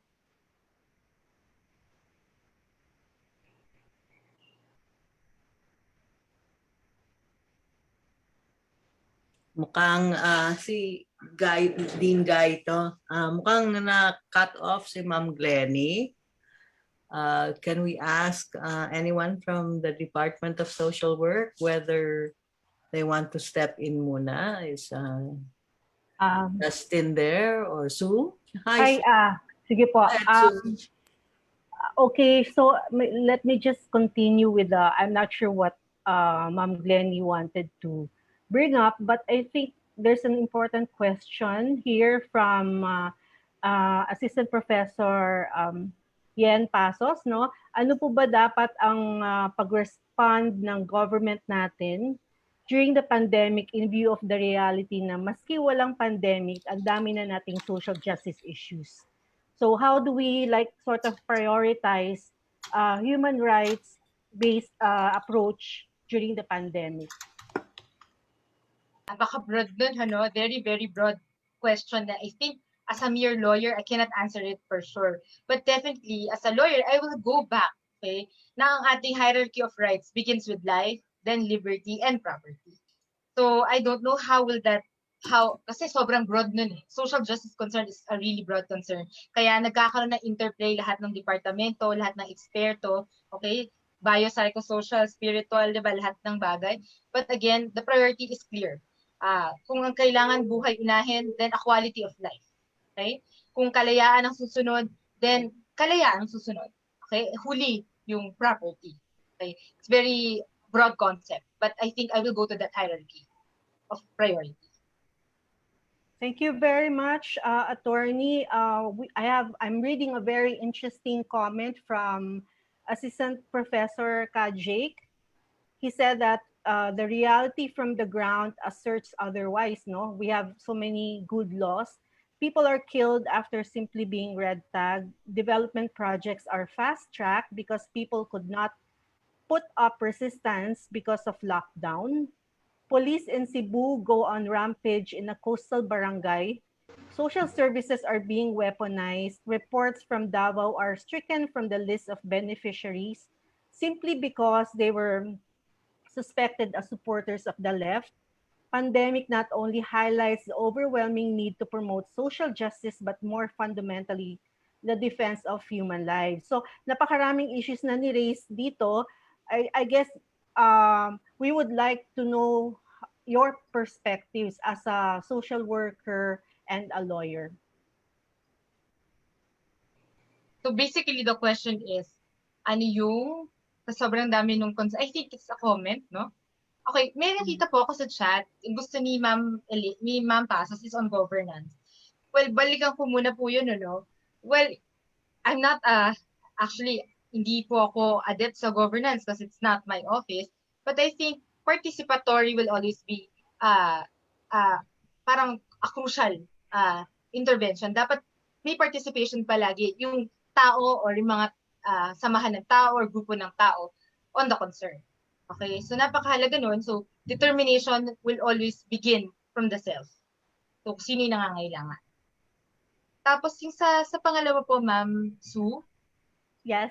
Yeah. Ano po ulit nun? Kasi I don't know if that's a question or will I give opinion about it? I guess it's an observation, and we'd like to know your opinion, being a social worker and as well as a law practitioner. Okay. With regard doon sa hindi patas, okay? Or kumbaga sabihin natin very biased perspective of people. Personally, I'm against it. Okay? Kasi babalik ako doon sa prinsipyo na pinaiiral ng isang abogado. Okay? Nakaisa din ng prinsipyong dapat pinaiiral ng isang manggagawang panlipunan. Okay? Ano po yun? Yun po yung pagpapahalaga sa tao, sa kanyang karapatan bilang tao, sa kanyang dignidad, okay? Sa kanyang buhay, at sa kanyang kalayaan. So yun po. So I will always adhere to that principle na hindi lang po dahil abogado ako or dahil social worker ako, but personally, okay, the importance of person, his or her dignity is paramount all the time. And that should be the guiding light. The Constitution highlighted that also. Thank you very much. Back to Professor Glens. Yun. Thank you, Ma'am Sue, for facilitating. Meron pong tayo doon na missed na question from Alain Meneses. But since I just came back to Zoom, hindi ko na ma-retrieve yung question ni Alain. Alain, would you like to mention yung yung comment mo na ni write kanina sa chat box? Alain? Ito na lang. Sige. So let me read it for you. Attorney Joy, ito daw po. Maganda rin pong ma-point out na naging pagkakataon ang pandemyang ito para maisulong ng pamahalaan ang gera nito laban sa mga karapatang pantaon ng mga mamamayan. Halimbawa po ang crackdown sa human rights activists kung saan sinubukan na papong harangan ng mga municipal social worker ang pagpapa-autopsy ng mga bangkay ng biktima. Isa pa po ang baseless and illegal detention sa Cebu, kung saan na-weaponize din po ang mga social worker against sa rights ng mga batang lumad. Ano po ang thoughts nyo rito? I think I had the occasion to discuss this in my class. Okay? Napakahalaga po dito. Yung balik tayo dun sa role ng isang social worker. Okay? Dapat ang loyalty ng social worker ay sa profession niya. Okay? At ang profesyon niya ay nangangailangan ng tao. Okay? At ang isa rin sa loyalty niya ay sa batas. Okay? While we cannot do away with the fact na lahat ng aspeto sa ating lipunan ngayon may kasamang politika. Okay? Yung simpleng paninindigan ng isang tao, okay, social worker man siya, abogado, manggagawang panlipunan, napakahalaga. Kasi ang pagtindig ng isa, sa palagay ko, ay makaka-impluwensya ng iba. Okay? So if someone is firm, and I think dito papasok yung nabanggit kanina ni Professor Mendoza, Telmeli, yung information very important. What if ikaw ay tinalaga ng manggagawang panlipunan, social worker ka, rehistrado, etc. Okay? But you actually do not know what the law. Okay? You actually do not know na ito karapatan na ng bata. And ito, isang legal process na you have to adhere to. Then, doon tayo magkakaproblema. Okay? Dapat alam mo din yon. Ang problema, kung alam mo yon na dapat ipatupad yun, tapos mas nakikilingan ka ng iyong takot, okay? Dahil baka mayroon kang threat sa pamilya mo. That's another personal concern. Sabi ko nga kanina sa observation, interplay ng priority yan. Okay? But of course, ang tapang, ang isa po sa isang, yung tapang ng isang tao, paninindigan niya is very important. Okay? So if we would always have that, okay, inside us, okay? Ang aking pong masasabi dyan, the social worker should have stood her ground, okay? Adhering with the law and the process, not because of anyone else. Very well said, Attorney. Thank you very much po. Okay, so now, sorry no, for the interest of time lang, let's now proceed to the third speaker. Thank you very much, Attorney, again. Ayan. Welcome po. Okay, sige. So on to the next topic. Okay, let me introduce our third speaker. Wait lang. Our third speaker completed her Master of Social Work program in 1998 from UPCSWCD, where she also finished the Diploma in Social Work program in 1992.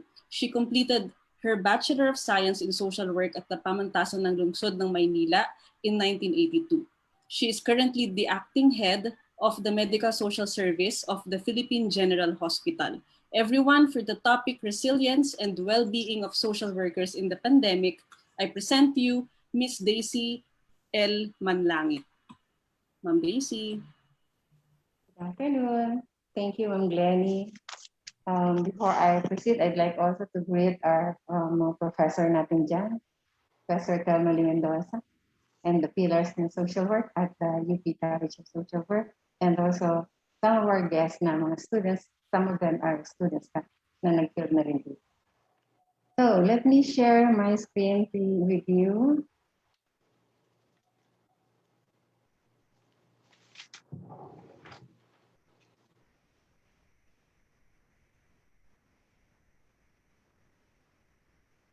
Oops.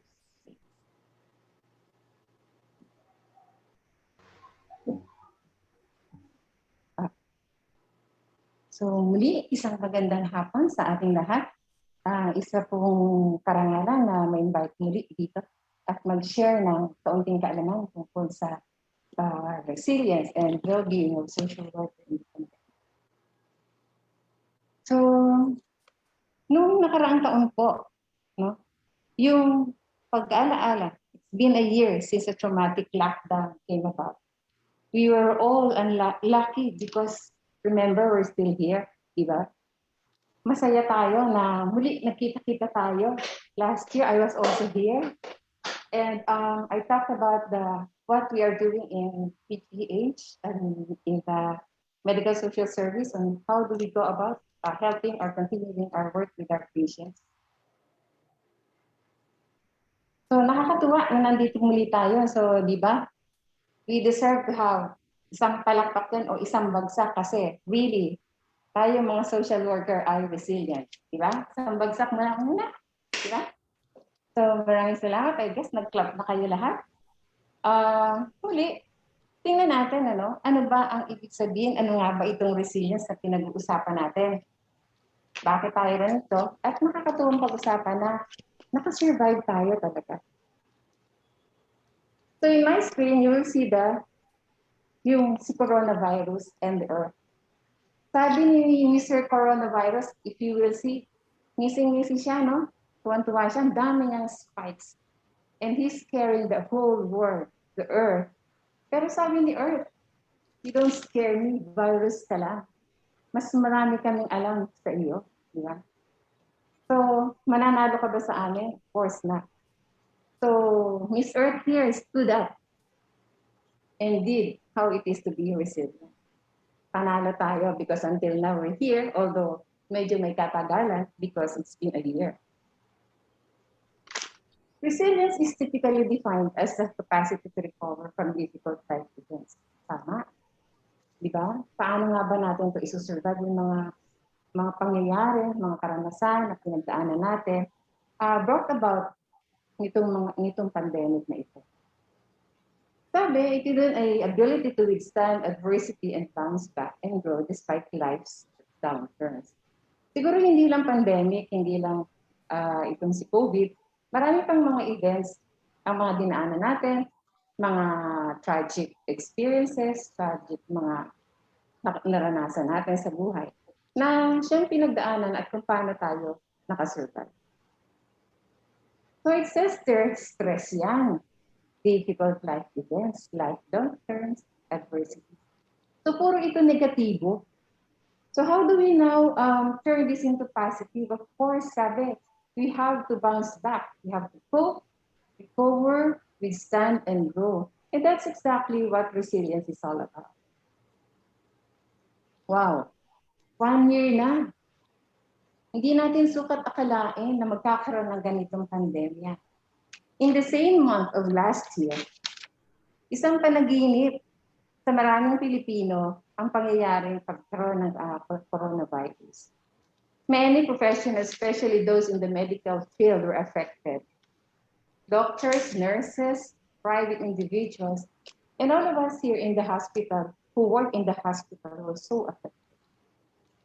Lalong-lalo na noong nagkaroon ng pandemya, na nagkaroon ng lockdown. So paano na kami ngayon kikilos? Sorry, bumababa ko. Unfortunately, marami mga doktor, mga scientifico, o marami pang mga experts ang naapektuhan, kinapitan ni COVID. That's the saddest part of this pandemic. There was also a sudden loss of trabaho, nawala ng trabaho, nawala ng mga mahal sa buhay.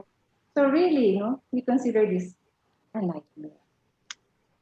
So social work in the hospital, kanina pinag-uusapan natin ito. Ang narinig ko kay Professor Ardine Claudio, bakit hindi tayo kinoconsider? Bakit hindi kinoconsider na frontliner ang social worker? Sa akin pong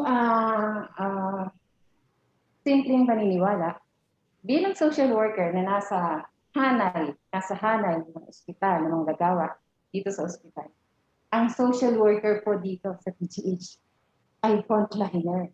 No? So hindi po kami pwedeng mawala sa pagtugon at pag-angalaga sa mga pasyente na narito, lalong-lalo na po nung panahon ng COVID. In our experience during the pandemic, we have to resort to a modified work arrangement because our area here, our office is very small. Ang liit-liit po ng opisina namin sa napakaraming social workers that we have. No? And yung dati-rati na kailangan natin ng face-to-face encounter with patients, nawala po yun. But anyway, going back dun sa aming karanasan, ng paano kami nakasurvive, we have to resort to yung kalahati po ng aming workforce ay naka-work from home. Makikita nyo, meron dyan yung sa screen natin, yung mother na naka-work from home, may kargang bata. And the worst, napakaingay kung nasa bahay ka. Siguro, yung iba mag-agree with me, that's really difficult to work from home, to do work from home. Kasi lahat po ng stress ay nasasagap natin habang tayo ay nasa bahay. Yung ingay ng sasakyan, yung ingay ng mga bata, ingay ng manok, tilaok ng manok, mga kaunas, lahat na ito. At napakahirap po talaga nito. For us who managed to stay in the hospital, we were asked to find accommodation. Mas swerte po na nagkaroon ng accommodation na malapit sa hospital. Although some are far also. So, we have to stay in the accommodation for a week long, some were 2 weeks.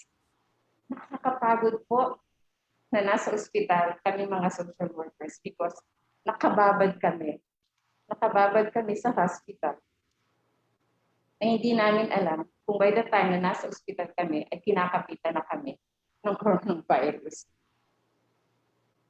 Dahil sa itong panahon na ito ay naging pandemic at naka-lockdown, wala pong public transport. So, as social workers have to walk down the streets, suddenly nakita namin, meron palang kalsada dito sa Top Avenue. Akala namin wala because during the time before the pandemic, it was such a busy street. Puro sasakyan ang makita. But during the COVID pandemic, walang sasakyan. May kalsada pala. And we were happy na pwede kang maglakad sa gitna ng kalsada. Pwede kang mag-bowling. Pwede kang mag-basketball sa gitna ng kalsada.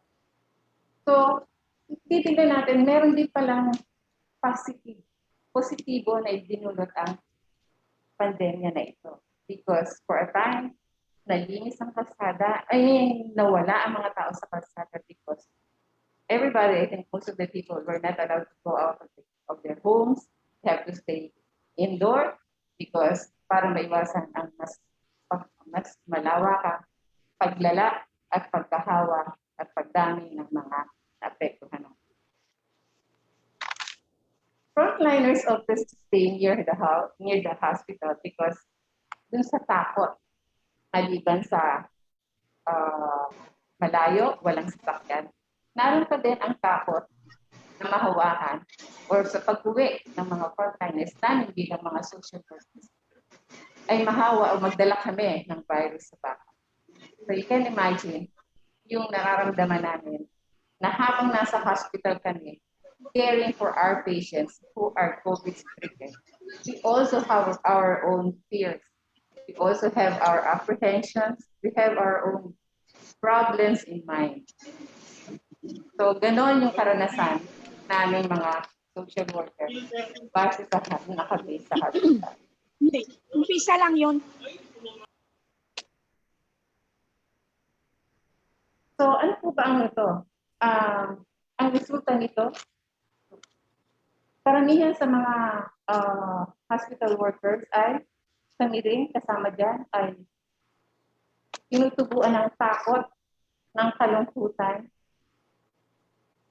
ng depression much more because nakakaranas din kami ng mga discrimination when we go out of the hospital or when we go out of the hospital. So ano ba? Ano po ba ang pwede natin gawin bilang frontline? We need to get up. Wala tayong choice, no? But to get up and report to work. How do we do this? Breathe in, breathe out. Okay. Ano po ba yung bini-breathe in and breathe out natin? Diba? Inhale, exhale. What do we get from nag-inhale tayo at nag-exhale? We get air. Pero ibang klaseng air po ito na bini-breathe in natin. Air here stands for an acronym AIR, and A stands for aspiration. We take time asking, what do we aspire? Bakit tayo narito sa larangan ng social work? Bakit tayo napunta sa ganitong klase ng trabaho? Ano ang iniisip natin when we chose our course in social work? Diba? Is it a calling? Because of course, nung nagkaroon ng pandemya, many people resort to prayers. That was the time na talagang nakita namin, even our own family, my own family, nagkaroon kami ng time really to pray as one family, regularly. Or is it a commitment? Sabi nga namin dyan, during the time ng pandemya, ng nakaraang taon, sumumpa kayo, nag-oath tayo bilang social worker. So, kailangan natin pumasok. Kailangan natin panindigan yung sinumpaan natin, hindi lang manggagawang Pilipino na nasa ospital. Kailangan natin magsilbi sa ating mga kliyente, sa mga pasyente na nangangailangan namin ng tulong. Sabi ko nga dyan noon, teka muna, buong buhay ko, nandito na ako sa ospital, sa office na ito, nagsisilbi at nagtatrabaho. Mula umaga hanggang hapon, hanggang halos gabi. Questionin ba ang aking commitment? Pero nangyayari po iyon because when you're faced with this kind of condition, with this kind of situation, wherein hindi natin nakikita ang kalaban natin, hindi mo alam, nasa harapan mo na pala siya. Hindi mo alam, kumapit na pala siya sa iyo. Sasabihin mo ba, committed ako talaga. Committed. Pero totohanan din, kailangan natin tumayo at panindigan kung ano yung sinumpaan natin sa trabaho. Or, is it just or purely bread and butter? Andito lang ba tayo para kumita? Pagtrabaho ng 8 oras, pagkatapos uwi. Yun ba yun? So we have to take time also. Balikan natin, what was our aspiration when we decided to be a social worker? More important, in the hospital setting. So that's A. What about I? I stands for integration. Of course, bilang social worker o bilang tao na lamang, we also have to integrate and make a balance, life balance. Hindi pwedeng may family ka nga, wala ka naman trabaho. Or may trabaho ka nga, wala naman family. Wasak naman ang pamilya mo. Wala kang kaibigan. So anong sinasabi natin dito?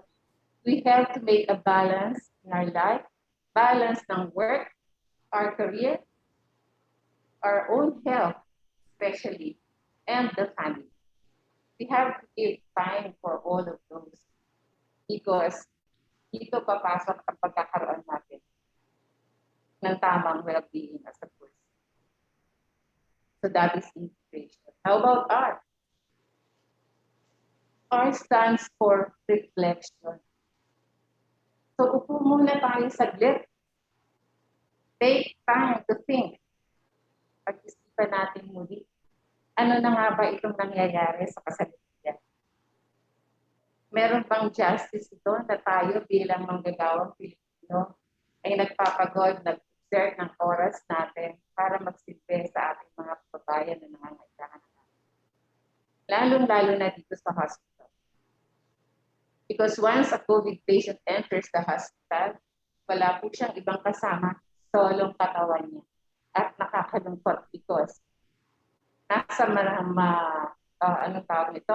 Nasa pinaka mababa difficult situation that he is in.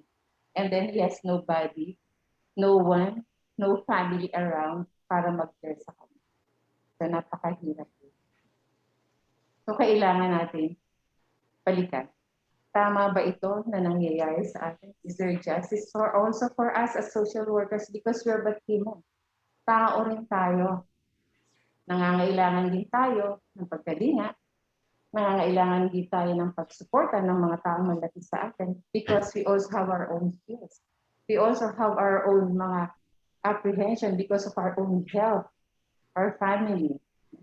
So we need to reflect. And of course, kanina tayo kumakapit.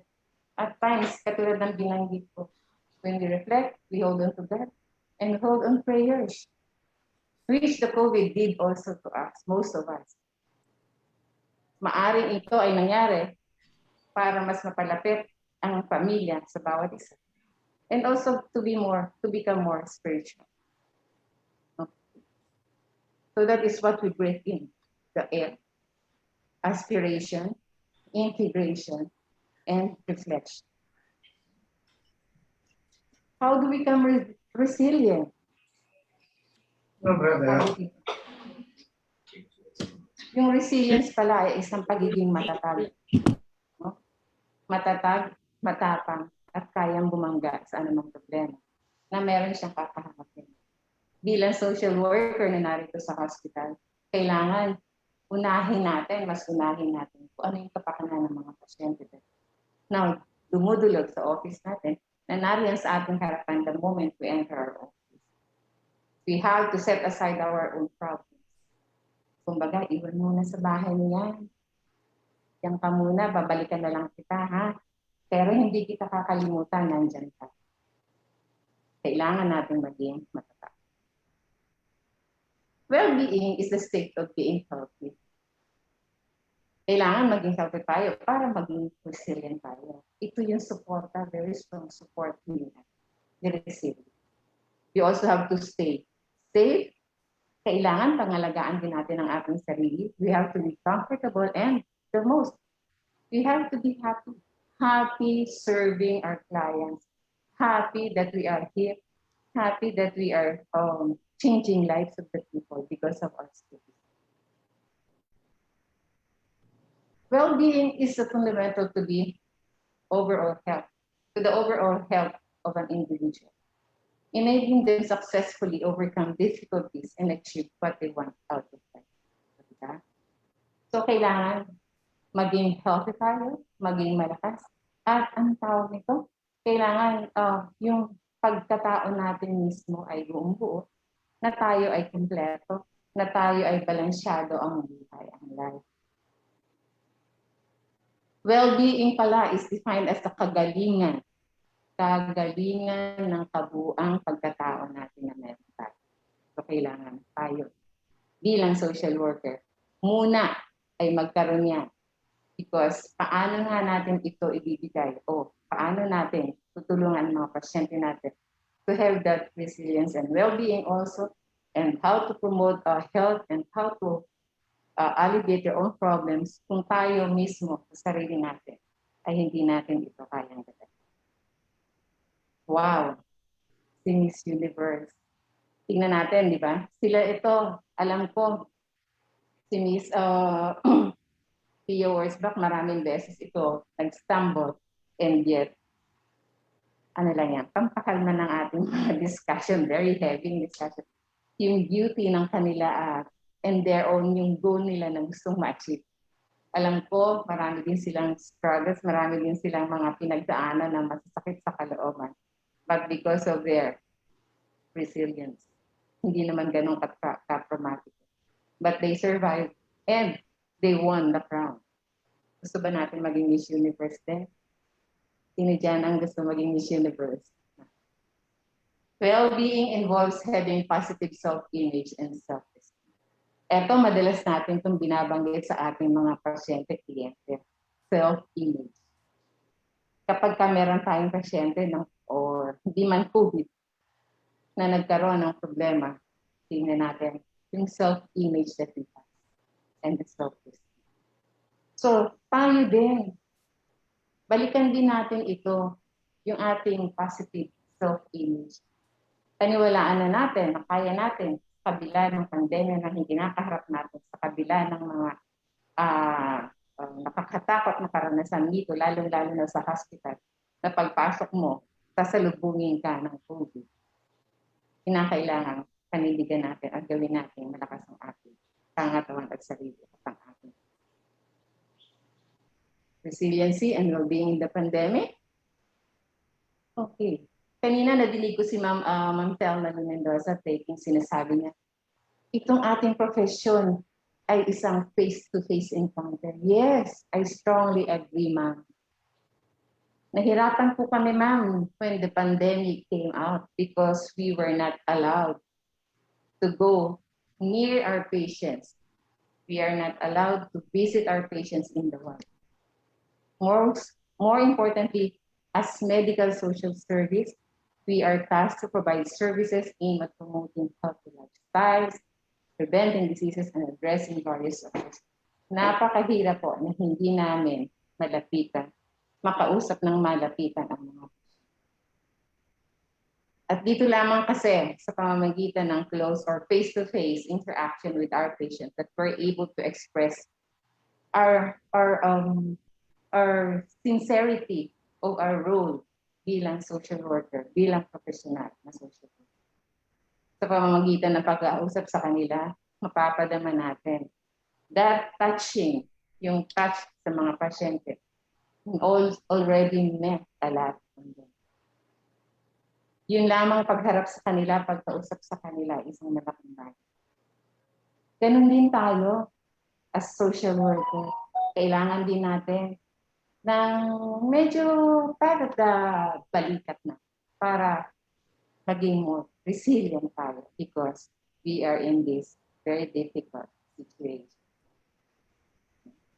So, ano ang ginawa namin dahil hindi namin ito kayang gawin? Nag-resort kami.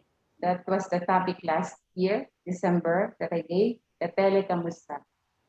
Natuto po kami na mag-navigate ng laptop, ng computers, in order for us to have to connect to our patients.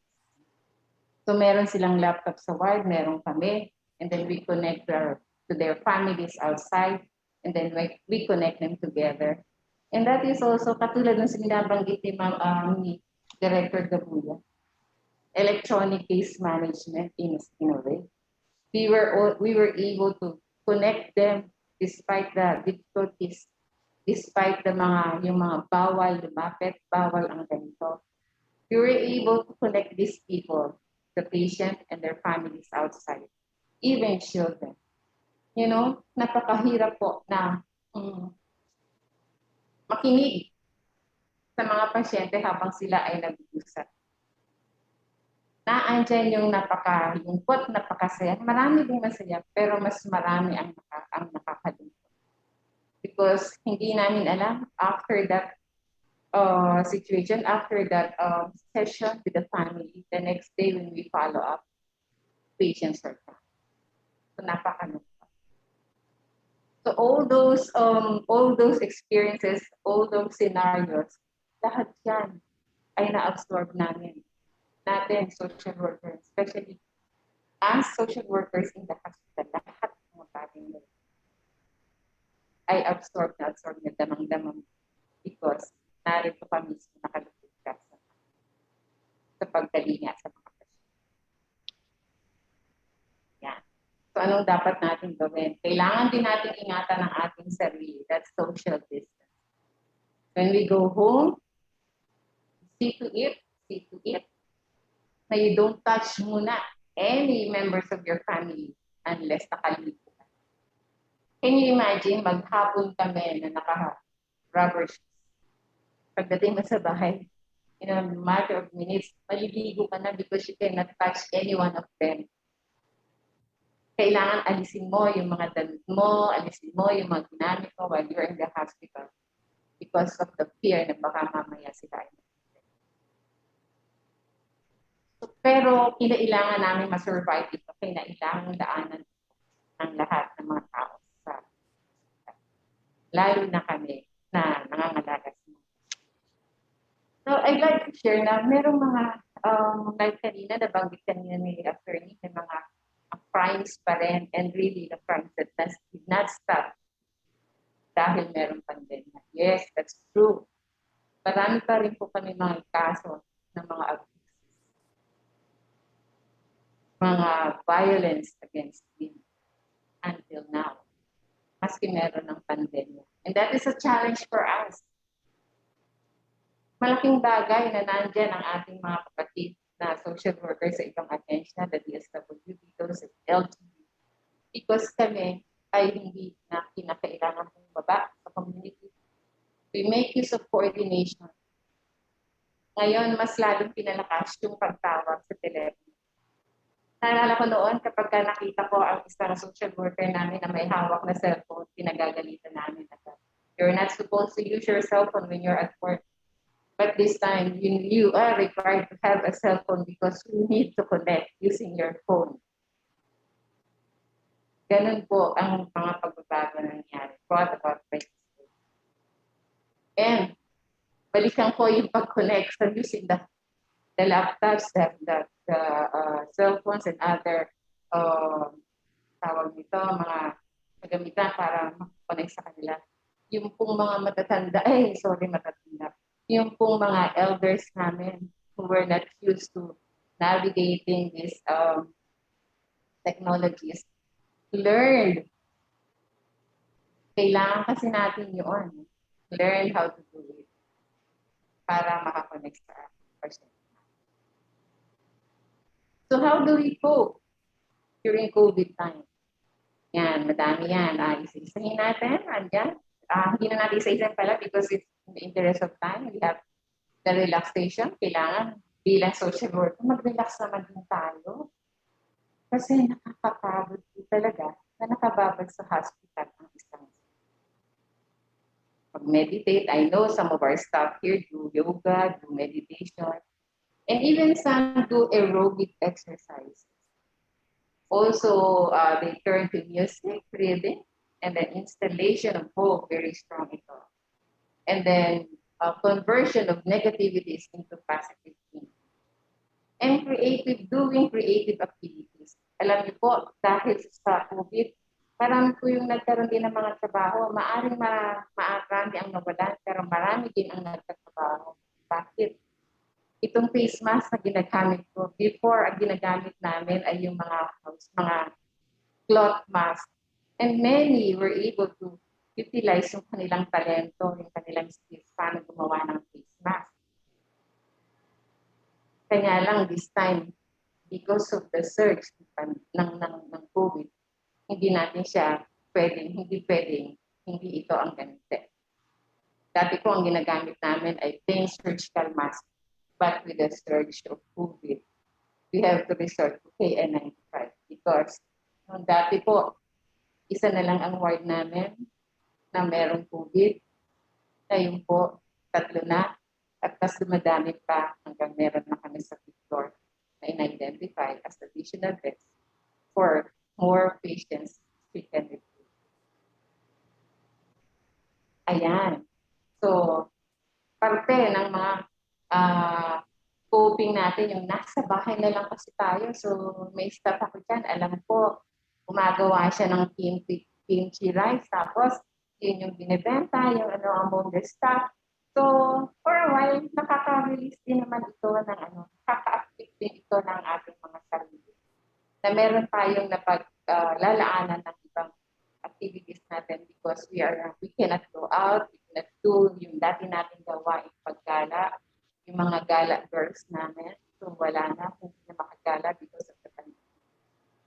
So how do they cope? Luluto na lang tayo. And then, kumikita pa sila. And many also, yan lang, meron silang siguro, some of you also became plantitas, and the rest, no? So yung mga skills na dating hindi natin napapansin, ay ngayon ay napagtutuan na natin ng panahon na pwede pala, ito pala isang makabuluhang bagay din.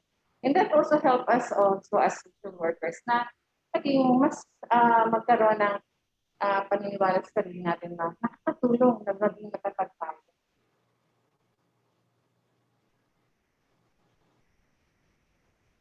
So these are ways how to develop our resiliency. So medyo marami po ito. Palagay ko, hindi na natin kailangan isa-isahin kasi masyadong mahaba. So one is to find a sense of purpose. No? In the face of crisis or tragedy, finding a sense of purpose can play an important role in your recovery. Tama. Kung meron tayong dinaan ng tragedy, isipin natin, ano ba yung purpose nito? Pansamantala, isipin natin, bakit nagkaroon ng COVID? Bakit nagkaroon ng pandemya? Bakit bawal lumabas? Bakit kinakailangan mag-stay ka sa bahay? Yung anak ko po ay call center agent. Lagi siyang nasa labas. Very little time spent for the family. Pag-uwi sa bahay, pagod na pagod. But because of the pandemic, she stayed at home, naka-work from home. She had more time with the family, with the kids. Ngayon, very close to sila. So, hindi ko naman papasalamatan na may COVID, na may pandemic. But somehow, nakita ko yung, siguro, purpose na rin yun, na spend more time with your family, stay home, and cherish yung mga moments mo with the kids. Believing in your abilities, becoming more confident in your own abilities, including your ability to respond and deal with a crisis. Dati-rati siguro, pag nagkaroon tayo ng mga problema, takot na agad tayo. But because of the pandemic, kinakailangan natin, galit-galit muna tayo. We learn how to make use of our own abilities. Kinakailangan natin maging, i-discover also our own, yung mga kakayanan natin na meron pala tayo itong kakayanan na ito, skill na ito. Hindi lang natin napapansin because nasanay tayo sa mas madaling pag-resolve ng mga crisis sa buhay. Develop a strong social work network. It's important to have people you can confide in. Ito yung sinasabi ko kanina. Because social worker tayo, masyado tayo maraming problema. Problema ng pasyente, problema ng family nila, lahat yan ay ina-absorb natin. Lahat yan ay dala-dala natin the moment na kinausap natin at inner out nila sa ating mga problema. Kailangan din natin na mapaglalabasan, pag-ventilating tayo ng sarili natin mga dala-dala. Or kunyari, na-stress tayo during the time that we're talking with our clients, with our patients. Pwede naman natin i-kwento yung nakapagod na yung mukha. Nahirapan akong makipag-usap sa community kasi sa community. Nakikipag-argue siya sa akin. Pino-contest niya. Parang nakikipag-tagisan siya sa akin ng kanina. We have our one social worker dito. Naka-encounter siya ng pasyente na tinatanong siya. Matalin daw siya. Pero natakot na rin yung mga iba naming kasama sa hospital. Ini-refer siya sa social worker kasi mas magaling ang social worker kaya niya. So, train up, we were able to handle the case. Yata. Pero yun na nga, in the process, maraming dinaanan. And we must also find somebody, para makapag-confide. Alam mo, nahirapan ako pagod na pagod ako. Somebody who is caring, somebody who can support us and act as our protective factor during times of crisis. Mga kaibigan natin yan. Social network, diba? Connect tayo, maski na hindi tayo nagkikita personally. Virtually naman, we were able to connect with each other. Embrace change. Flexibility. Kailangan nating tanggapin na maraming mga pagbabago. Before yung pagbabago na kailangan magkakausap pa ng face-to-face. Naku, baka magalit si Terma de Mendoza sa akin. Kailangan dati face-to-face kasi na we're doing yun lang yung casework natin, inaral natin, dapat face-to-face. Mas marami tayong nakukuha during face-to-face interaction. Totoo po yun. And that's very true. At ako din bilang social worker, graduate ng matagal ng panahon. Naniniwala ako na very effective talaga yung face-to-face interaction with our patients.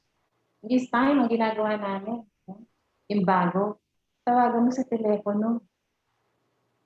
We need to have our cell phones always ready because we need to talk to our patients.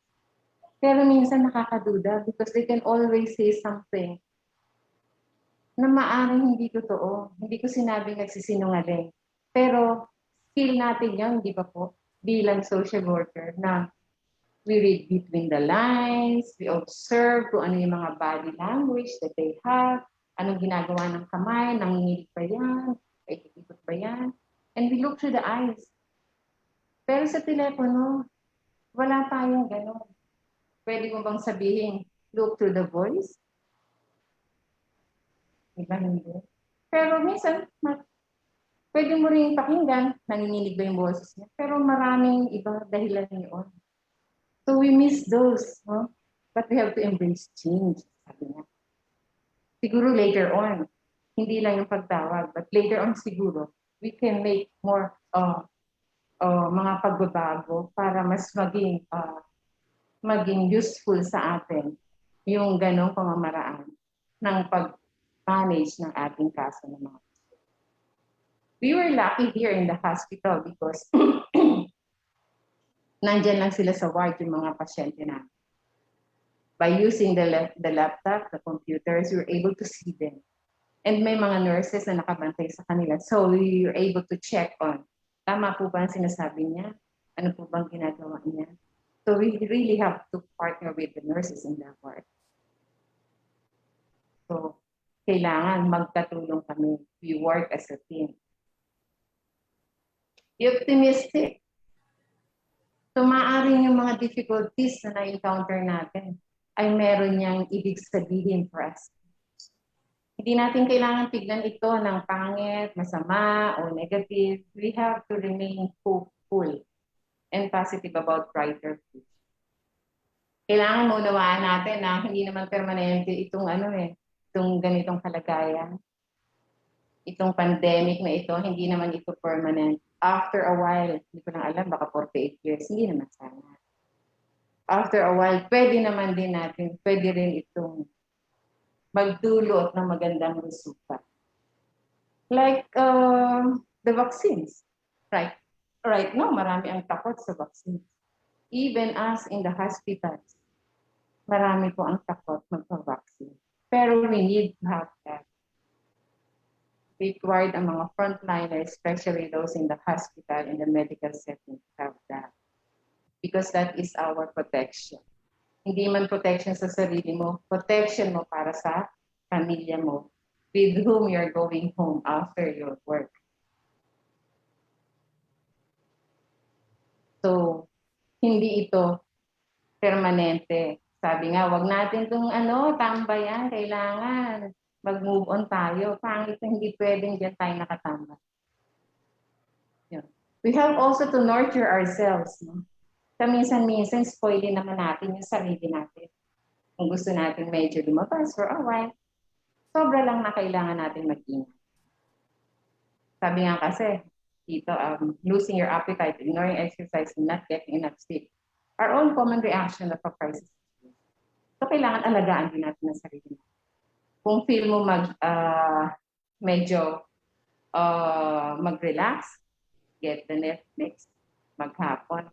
Tapos, pwede ka rin naman mag-take time out. Kasi kailangan pa rin ipahinga yung sarili natin. By taking care of our own needs, you can boost your overall health and resilience and be fully ready to face life challenges. Develop problem-solving skills. Marami tayo nito. Kailangan maging magaling tayo dito kapag problem-solving. So, hindi natin kailangan patagalin. Kung meron tayong nakitang problema, then do it agad-agad. No? List down. Alamin natin ano yung maaaring kamaraan para ma-resolve. Establish goals. When you need to find, when you find yourself becoming overwhelmed with the situation, take a step. Oops. Isip-isip muna tayo. Medyo kinakailangan natin dumis. Isip kung ano yung maaaring naging better solution dun sa mga problema o mga nakakita. And this is the last two.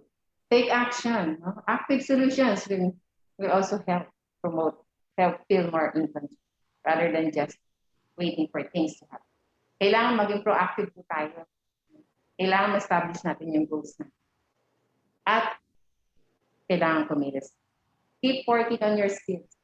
Huwag natin hayaan ganito na lang tayo. Kailangan i-develop natin ang ating sarili. Kailangan natin bigyan ng reward ang ating sarili. Nang sa ganon, ma-refresh naman tayo. Maka-relax naman tayo. Magkaroon tayo ng panibagong strength and energy para sa mga susunod nating struggle with us. And that way, we can be resilient. Remember, resilience empowers them to accept and adapt to a situation and move on. And that resilience is the core strength you use to lift the load of life. And ang tanong dito resiliency ba and well-being is important? How many would say yes? Because I do. Yes, it gives people the emotional strength to cope with trauma, adversity, and hardship. It allows people to utilize their resources, strengths, and skills to overcome challenges and work together. Atin ito ngayon. Itong mga binanggit na ito ay atin. Kailangan i-apply natin sa ating sarili. Kailangan nating magpahinga. Kailangan nating tignan positibo ang mga bagay-bagay na na-experience natin. Kailangan nating i-reward ang ating sarili para tayo maging matatag and mag-survive this pandemic. Yun na lang po, kailangan nating maging positive well-being ang ating sarili and maging Miss Universe social worker. Kasi kailangan natin.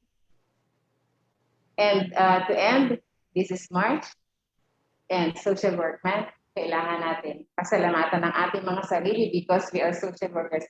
We are frontliners. Di ba, ma'am? Salamat po. Yan, maraming salamat po, Ma'am Daisy. It's as if na hindi lang kami nakikinig sa acting head ng MSS but also parang nakikinig kami no sa isang ina. Sige po, meron po kaming mga questions dito sa chat box. Let me read this for you, ma'am. From Ma'am Telmali Mendoza, has the pandemic resulted in additional responsibilities and duties for medical social workers in PGH over or above their usual or regular responsibilities as social workers? Mamaya ko na po itatanong yung isa. Ito na nga ba? Pagtatanong si ma'am ng ganyan eh.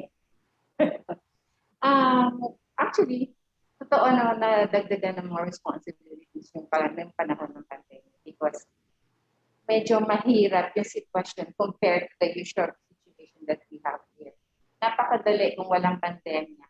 Napakadaling kumilos bilang social workers sa hospital. But this time, mahirap because aside from the responsibility of providing for the patients, we also have to take responsibility to ourselves. To keep ourselves healthy, keep ourselves strong, so that hindi natin madala yung mga infection na yun sa trabaho. Now here, you also have to take responsibility because hindi natin parang mahirap na pakisalamuha sa mga kasamahan dito sa hospital because sabi nga nila, we have to treat each other na merong COVID kasi we have to be responsible na protektahan mo sa sarili mo. Yung pagiging malinis, pagiging pag-observe sa mga health protocols, that is additional responsibility. More so with the difficult situation, difficult cases that we are handling, na marami talagang responsibilities and tasks na nadagdag sa.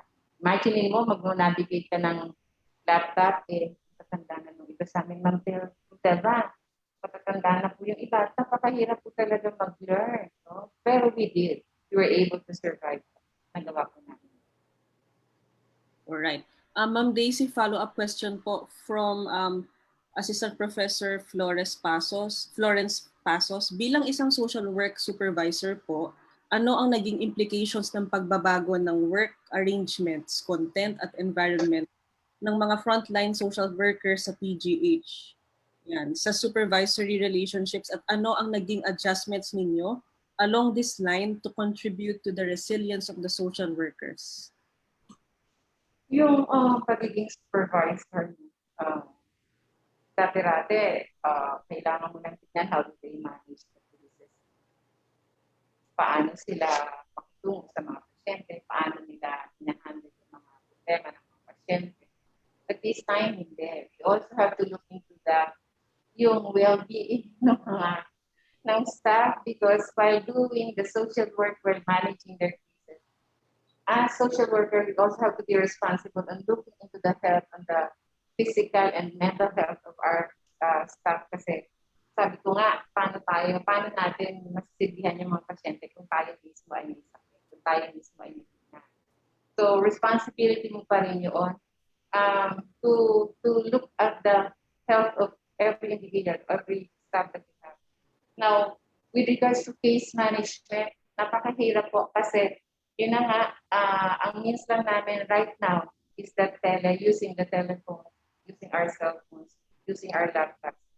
Such a difficult task, pero yun na nga, we have to adapt to that change and do our best that we can do para masubaybayan natin yung mga staff. Yan. Thank you, Ma'am Daisy. Babasahin ko lang po yung question from Patrick and Angelo kasi po magkakaugnay ito. In terms of the welfare of your employees or subordinates, what precautionary measures did you take to take care of social workers in social services aside from the provision of material assistance? Pakinote po muna, Ma'am Daisy. Sorry, medyo mahaba pa to. And then, from Angelo, maraming salamat po, Ma'am Daisy, sa pagbabahagi ng inyong pananaw, karanasan at kaalaman patungkol sa well-being and resilience. Yes, there is this expectation that social workers should be flexible and resilient, considering that we deal with problematic situation of people and communities. However, we should not also forget that as human beings, napapagod at nakakaranas din tayo ng mga problema. With this in mind, ano-ano po ang mga pamamaraan, programs at mechanisms in place sa iyong organization upang masiguro that well-being of social workers are supported and taken care of? Ngayong pandemic, may mga pagbabago ba sa ganito po ba sa mga ito? Nadagdagan, na-intensify po ba ang mga ito? And then, kaugnay po dito, from Ma'am Joanne Abelinde, one of our lecturers, these are good practical recommendations for our well-being, but we should not forget that resilience comes naman ng nanay mo. Nawala kaya ka, ma'am. But we should not forget that resilience comes only after an understanding of our vulnerabilities as social workers, which is essential if we are to approach level. And by approaching begs and answers to the question. So, to summarize po yung question, number 1, ano po yung mga binibigay sa social workers, sa MSS, aside from the material provision, tsaka ano-ano yung pamamaraan para masigurado na ang well-being ng social workers ay taken care of?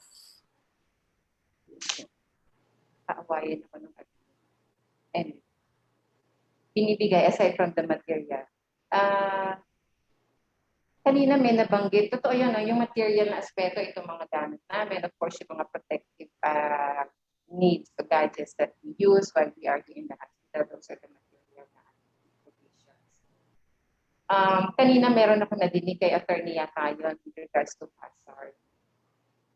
Na hindi naman, yung hazard kasi hazard pay in terms of monetary. Naibigay ito, pero ito ay socialized because, mas siyempre, mas malaki yung risk, yung hazard ng mga frontliners and doctors natin and nurses who are directly taking care of our patients, our COVID patients. But of course, we also have our own hazard. What else? Binibigyan pa tayo ng time out. We have pwede naman tayo mag-give. We have our privileged gifts. We have our special privileges that you can take on. Pero ito nga ay nakaayon talaga ito na meron talaga ng privilege. And then, the most that we can do is, kung merong nararamdaman ang mga empleyado, then immediately you can consult our health service. And then, if really there is a need na mag-leave ka, then you can take a leave. Pwede ka magpahinga. That will be understood. Maiintindihan namin yon because, of course, matatakot din kami na kung meron kang symptoms na ikaw ay napapagod. Or lalong-lalo na kung simptomas ito ng COVID, kinakailangan mo magpahinga at mag-isolate. But of course, kung napapagod, wala tayong choice kung talagang napapagod na yung mga staff natin. They can take their leave. Yung mga staff natin kasi ay meron kanya-kanyang grupo din naman sila. And then they also have their own way of coping dun sa mga pagod na sinasabi natin kanina, no, na napapagod din sila. Marami rin silang mga nararamdaman. No? They do it on their own. And yung mga grupo that they have, we allow naman din kung kinakailangan o kung meron silang mga lakad din, ina-allow din naman. Pero maliban doon, meron pa ba akong alam na anong binibigay ng hospital? Yun lang po. Okay. Ma'am Daisy, thank you po. Last question po from Alain. Ang kaakibat po ng assistance na binibigay niyo sa mga social workers, nakakatanggap din po ba kayo ng karampatang benefits ngayong pandemya? Sorry, Alain, pero wala na tayong ibang benefit doon. Pero syempre, kung magkasakit, magkaroon ka ng COVID, ng symptoms, then you can go to the hospital and be admitted. Doon ka magstay sa ward, doon sa sa kwarto mo, then i-admit ka, that's a privilege that we get from the hospital. Pero yun na nga ang malungkot ay hindi tayo walang iba maliban doon na maibibigay, may offer ng hospital. But I think this is not only for us social workers, but for all of us here working in the hospital. Pare-parehas po yung ganun pagbisa. Okay. Sorry, last na po ito kasi maganda rin itong sagutin ni Ma'am Daisy. Pero Sir Justin Nicolas, take note of this question. Ito po from Ma'am Telma Lee Mendoza. Ma'am Daisy, did your educational preparation sa BSW tsaka MSW programs nyo prepare you adequately for these work expectations? If not, do you have suggestions to improve or enhance the curriculum for social workers in the country? Yeah. Kaya naman ako sa inyo, ma'am. Of course, kulang na kulang po yung ating preparasyon doon sa ating pinagtapusang kurso na noong pang matagal na, sabihin natin 19 pa, napakatagal na nung panahon na yon. So, tumatawa si Mamo, talagang 19 forgotten na, ma'am.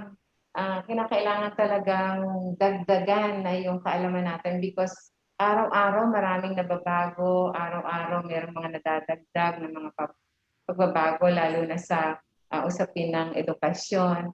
At sana, lalong-lalo na sa ating bilang mga social worker kung paano tayo makikitungo o paano natin ma-develop, ma-improve yung ating pamamaraan ng ng handling of our cases, lalong-lalo na sa ganitong mga klaseng sakit. No? Kasi hindi natin akalain meron palang ganito at hindi natin tayo o kami na nasa hanay ng manggagawang panlipunan na nasa hospital ay hindi kami gano'n naging handa kung paano ihaharapin o i-manage yung mga ganitong kaso.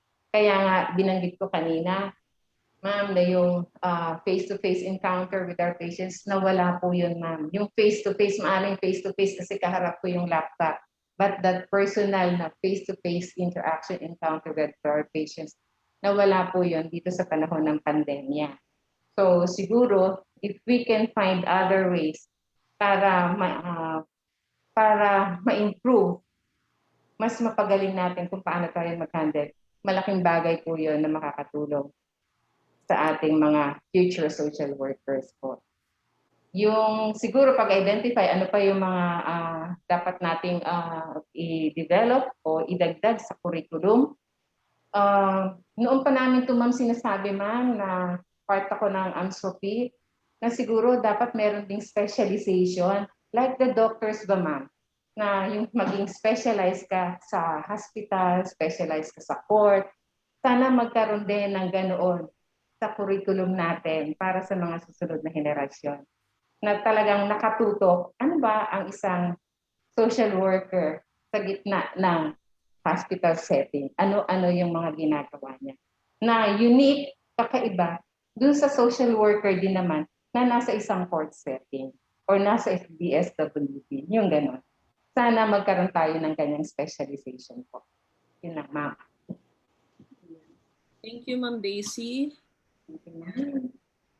UP Department of Social Work is taking notes. Specialization yan, ma'am. Thank you very much, Ma'am Daisy. Salamat po at salamat sa mga nagbigay ng katanungan kay Ma'am Daisy. Now, for the participants, thank you very much for staying with us. Pero sana you can stay with us until the end kasi meron na we will be tackling the last topic. So napakaganda rin ito, napaka-interesting. So please bear with us at sana meron pa rin tayong 130 strong participants until the end. Okay, so let me introduce to you the fourth and last speaker. Okay, so he is an associate professor who serves as chairperson of the Department of Social Work at UPCSWCD. He received his PhD in social work from the University of Newcastle, New South Wales, Australia. His dissertation focused on how creativity is articulated in social work practice. Ayan. So yung dissertation niya discussed whether creativity should be implicit in the values and principles of social work. So this is very interesting. He completed his Master of Social Work and BS Social Work degrees at UPCSWCD.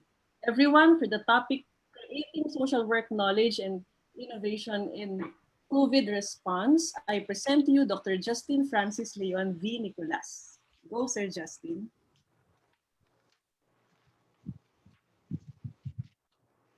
Okay. Maraming salamat po. So maraming salamat po sa lahat ng nagstay, sa ating mga speakers na nandiyan pa, sa ating mga mentors po, no? Diyan po kanina sila Ma'am Cora Veneracion, Ma'am Bennett, si Ma'am TLM, no, mga ating mga professors. At siyempre sa lahat po ng dumalo sa mga estudyante, no. Itong ating presentation ay medyo pang nerd to, no. Kung mapapansin niyo una, pinalitan ko yung title, no. Pangalawa, merong mga principles sa paggawa ng PowerPoint, no. So lahat po 'yun violate ko, no, sa PowerPoint presentation na to. Okay? And susunod, pwede ho natin i-connect, no. So pinag-usapan natin ang social justice, pinag-usapan natin ang resilience. Ngayon naman pag-uusapan natin ang knowledge creation at saka social innovation, no. So ang isang tanong dito, how do we make sense of this, no? So skip ko po yung ibang mga introduction ko, no. So may pa-quotation pa ako dapat, no. Pero skip na natin 'yan kasi kulang na po yung ating oras. So siguro kailangan ho tayo magkaparehas ng language game, no. Ano bang ibig sabihin ng knowledge creation, no? Nauso po ito noong pang 1990s, no, in knowledge creation sa organizational studies. Ngayon, it's a construct, it's a process, an output, and an outcome, no? So binubuo po ito ng lahat ng initiatives and activities on generating new ideas. So yung magiging produkto po niya ay output, ay part pa rin po ng knowledge creation, at yung outcome po niya, ibig sabihin magkakaroon ng bagong products, services, and systems, ay i-diffuse at i-adapt po ng mga ibang tao. So yung utilization ng knowledge ay part po ng konsepto ng knowledge creation, not just the creation of the knowledge itself, but the utilization of that knowledge. Okay po? Next. So yung konsepto naman po ng social innovation, no? So medyo matagal na rin po ito. Siyempre kung pinag-aralan po natin sila, yung sa CEO po, no? Sila Thomas, no? Matagal nang pinag-uusapan yung social innovation. Pero in po ngayon to. Ano ba tong social innovation, no? So siguro punta na lang tayo sa definition sa social innovation and social work. So these are novel approaches to services as a response to changing social problems, no? So kasi nagbabago yung nature ng social problems, pero continuously na nandun yun. So these are novel approaches, no? Pero ang kakaiba nun ay meron siyang ethical foundation, meron siyang cooperation between practice and science, and cooperation between civil society, sa organizational framework, and high sensibility for innovative risks. So ang isang keyword po dito ay collaboration and cooperation among different parties, yung sa social innovation, to solve a problem. To solve a problem. So yun ho yung basic definitions ng social innovation at saka knowledge creation, which are, for me, are interconnected concepts, no? Okay, so sa practice innovation, so it leverages on technical and social and economic factors. So mahalaga po yung research, no? Sa mga nag-aaral ko ng social work models, nakaka-relate po kayo dyan. It generates novel interventions, and then the diffusion and adoption of the intervention into a broader use. Okay? And then, very important, magkakaroon po siya ng value added, no, created by the new approaches or processes na i-apply po sa practice, kaya ho value added, no. And so yun yung sinulat ng mga authors na to. Pero in addition to that, practice innovation also involves collaboration. Okay, so to apply that po, maraming mga social innovations na mababasa tayo sa internet. In fact, all over the world, ang tawag po dun sa mga telekamustahan natin at paggamit ng internet ay telehealth, no, or telemedicine. Pero maliban pa dun, may mga ilang innovation tulad ng disinfection robots, no, mga paggamit na robotics, may drive-through testing, community-based screening, no, online mental health and well-being support. Meron din hong alternative livelihoods, no, yung mga cooperations ng mga malalaking groceries, no, like Woolworths sa Australia, na they assure na may makakain po yung mga tao. Food production, new ways of working together, and other community-led initiatives. No? So marami po yan sa literature. Okay? So, sa Universidad ng Pilipinas, kanina diniscuss na ni Ma'am Daisy, inintroduce nila yung telekamustahan. And for me, it's one of the earliest forms of telehealth na na-document, no, during the time ng onset po ng pandemic. Okay, ngayon sa Diliman, umabot din po ang innovation, no? Transform po yung Palma Hall at saka Molave Dorm into Kanlungan Palma and Silungang Molave. Ginawa po itong mga quarantine and isolation facilities, no? Meron din po tayong isang department, no, ITTBDI sa UP. Sila po yung may hawak ng program na UP Sustaining Collaboration in an Advanced Learning Environment, na meron silang incubation programs para mag-create na ideas, no? Na-involve po tayo doon dati na mag-involve na ideas for remote learning. Now, very important na nakahouse po sa CSWCD yung Ugnayan ng Pahinungod Diliman, kung saan nagtayo po sila ng peer volunteer service in response to COVID, no? At tinrain po ang mga faculty at students na mag-conduct ng online psychological first aid. So ang gamit po nito ay correspondence through email lang, no? Hindi nagkikita ng face-to-face. Now, another innovation would be at involving the department ay nag-field po tayo ng students doon po sa Pahinungod, no? Sa peer volunteer service, at ang nag-supervise po doon sa agency ay si Professor Caragay at si Dr. Joey Reyes. Okay? Sa Department of Social Work Initiatives naman, ay nagkaroon tayo ng kamustahan with the medical social workers, no? Kasi during that time, marami nagwe-webinar. Pero nakita natin na hindi pala webinar ang kailangan, kundi magkamustahan with to get together, no? At mag-share na experiences. And then we also have involvement in different researches, no? Like FGD with CSWDO regarding CICL in times of pandemic. Meron din po tayong faculty involved sa research sa UP Resilience, no?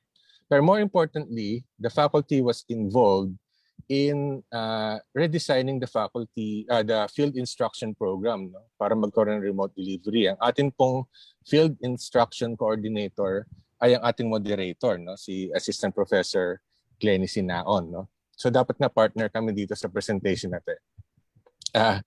Ngayon, ang uniqueness nitong presentation na to, ang pag-uusapan natin dito, last semester was the first semester na totally remote.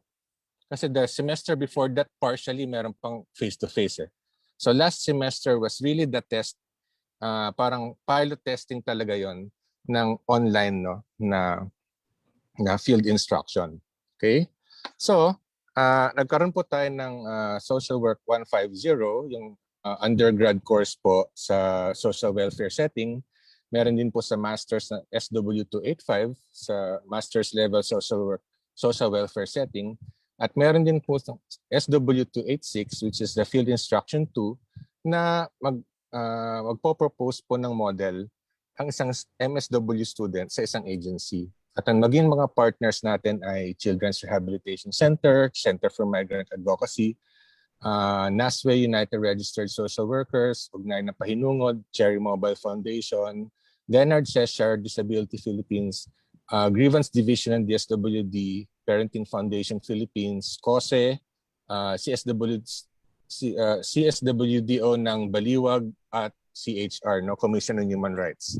So, ang nakipag-usap po lahat dyan ay si Ma'am Glenny, no? At na-convince niya at mga agency na to na mag-online kayo, no? At tanggapin niyo aming estudyante at supervise sila online. Okay? Now, for this presentation, we will only focus on SW286. Why is that? Kasi yung materials po na pwede natin pagbasihan para maging evidence-based tayo came from the integrative paper of these 3 students. Okay? So, I turned it into a small research. Bubukas lang ako na relo para alam ko yung oras. Okay. So, Itong flow po natin, may problem, literature review, methodology, results, framework creation, at conclusion. Okay? So ang problem po natin, how do we make sense of the innovations being introduced sa 286? In fact, one good question would be, of all the things discussed in this webinar, how do we make sense of all those? No? And of course, academia has the needs to do that. No? Pero hindi lang academia ang involved po doon. No? So, ano po ba yung presence po ba ng evidence informed practice dun sa integrative papers ng mga bata? What types of knowledge ang kanilang ginamit sa analysis? And then what types of knowledge ang na-produce ng FI experience? Okay. So objectives should be to identify the manifestation of knowledge creation, identify the structures of knowledge creation, process of knowledge creation in field instruction, and describe the challenges faced by the social workers. Okay, may konti po tayong literature review. Una, kinumpare ko po dito yung theories ni Margaret Archer and Roy Bhaskar from their critical realists. Sinasabi sa pagbabago ng lipunan, sa transformation of society, merong conditioning na nangyayari, event, merong enabling interactions, enabling or constraint, merong elaboration or the creation of a creative response, and then kapag nag-work po yon ay mabubuo ang isang innovation in practice. So throughout history, mayroong iba't ibang periods, So ilan po ito sa ilang data sa thesis ko, So, halimbawa sa taas, ang konteksto ng practice noon ay charity and philosophy. There was an absence of theory, Tapos nung naging state-led na po ang social work, nag-start na po tayo mag-professionalize. Tapos later on, naging neoliberal social work, pumasok na yung konsepto ng managerialism, proceduralism, internationalism. And all those gaps in practice ay nagkaroon ng creative response ang mga social workers. And all throughout history, there were innovative changes. They introduced innovation in practice. Okay. So, ngayon, kung papalitan po natin yung last box, at ilalagay natin si COVID doon, let's say that COVID-19 is one enabling or it's a conditioning context, Context lang siya ng practice. At maaari, dahil dito sa COVID-19 na to, ay kalabasan ng iba't ibang creative responses na magbago ang practice ng social work. So ang tanong doon sa ibabaw, magkakaroon ba tayo ng alternative practice because of COVID? Or magkakaroon ba tayo ng technology-mediated social work practice? Or whatever, na kakalabasan itong susunod pang mga buwan na mayroon pa tayong COVID. Okay. So, sa social work sa panahon ng COVID, lumalabas na sa literature na ang kadalasan na role ng social worker ay sa healthcare. Okay, at sabi nila Ross Lombardi at Zerden na itong panahon ng COVID-19 is a challenge requiring tremendous adaptability and innovation. So ibig sabihin, ang pinaka-challenge kasi noong umpisa ay magkaroon ng social distancing measures, mitigate disease, at maging sa ibang bansa, ang mga social workers ay nagkaroon ng papel sa paggampan ng mga to ayon sa literature. For instance, sabi ni Mishna Milne and Bogo na gumamit ng ICT sa clinical practice. Sa Canada po ang setting nito. And then, siguro lalaktawan ko po ito. Pwede po natin siyang i-represent ang literature on social work during COVID ng ganito. If we would like to summarize the literature of social work during the time of COVID, ang thrust po ay to redefine social work practice in the time of COVID. First, we start with the gray circle on top where we try to determine what's the role of social workers during pandemic. Second, we try to reorganize social work practice. Kailangan mag-reorganize muna tayo ng panahon ng pandemic. At sa literature may lumalabas na questions on dealing with ethics. Then next, there were formation of new partnerships and networks. Kasi nga, iba na yung configuration Online po tayo. So, sa literature, ito yung phrase, establishing connection despite the need for physical distancing. And also, it led to the redefining of professional relationships. No? Then next, there was exploring of innovative strategies. Yung phrase po sa baba ay how do we use advantages of innovation to counter long-term impoverishment of the solidity of networks? And sinasabi ko kanina naman ni Ma'am Daisy na nawala na yung face-to-face. So dapat kunin natin yung opportunity nitong mga advantages of innovation or mga remote strategies para wag mawala yon, yung mga connections na yon. Yun ang sabi ng sa literature po. No? Tapos you have to document practice. Probably, how do you call it? Social work in a digital era or social work in the time of pandemic? Are there nuances din sa pag-document mo ng practice na yon? Then we build models. No? Would you call it technology integration? Ito pong phrases na to ay galing sa literature. No? And then we codify it. It's based on the difficult and complex situation of clients aggravated by COVID-19. So ibig sabihin, tinuloy pa rin ho ng mga social workers yung practice nila. Kaya lang ho, may constraint ng COVID-19. No? Yan ang sinasabi ng literature. Now, there are some theories identified sa literature po. For example, ng knowledge management. Let's say, yung Seki model ni Nunakin Tikushi. So there are 4 types of knowledges daw: socialization, externalization, combination, and internalization. No? So para madali yung maintindihan, socialization, tacit to tacit, tuturuan kitang mag-bike. Externalization, isusulat ko yung experiences natin sa pagtuturo ko sa'yo mag-bike. Combination, ikukumpara ko ang mga literature at theory na available tungkol sa pagsakay ng bike. Tapos, internalization, i-apply ko lahat ng nalaman ko tungkol sa pagsakay ng bike sa pagtuturo ko sa iba na mag-bike. So, yun ang ibig sabihin nitong socialization, externalization, combination, at internalization. Another theory in literature would be, it's a theory in creativity, just saying that creativity does not lie in a person. There's a certain field, let's say the field of social work. And that field of social work is composed of social workers who are sort of gatekeepers. And they would say, they would be the ones deciding if the innovation you're introducing would stay in social work. And then it becomes part of the social work domain. It becomes part of our theory, becomes part of our values, becomes part of our ethics. No? So ibig sabihin, without these 3 components, creativity cannot happen. Yan ang theory ni Csikszentmihalyi. Ito po yung itsura ng pag tinignan niyo sa book. No? Okay. Now, another theory would be the propulsion model of creativity. Knowledge, it's related to knowledge creation. No? Meron daw iba't ibang klase. No? Replication, redefinition, forward implementation. Now, mas makikita po natin yan dito sa drawing na to. Halimbawa, dito po sa figure C, makikita natin na nagsimula sa white.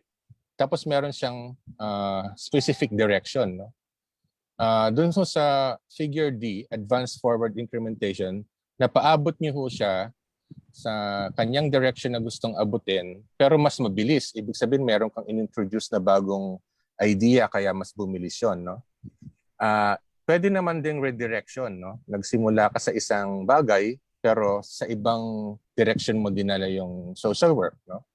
Or, pwede rin namang reconstruction and redirection. So, umaandar ka na, tapos ang ginawa mo, bumalik ka muna sa simula at pagbalik mo, pumunta ka sa ibang lugar. Or, pwedeng reinitiation. Ang ibig sabihin naman ng reinitiation, totally, hindi mo susundin kung saan ka nagsimula dati, magsisimula ka sa ibang lugar, papunta sa ibang direksyon. No? So, yun ang mga pamaraan na theorized ni Robert Sternberg. Okay.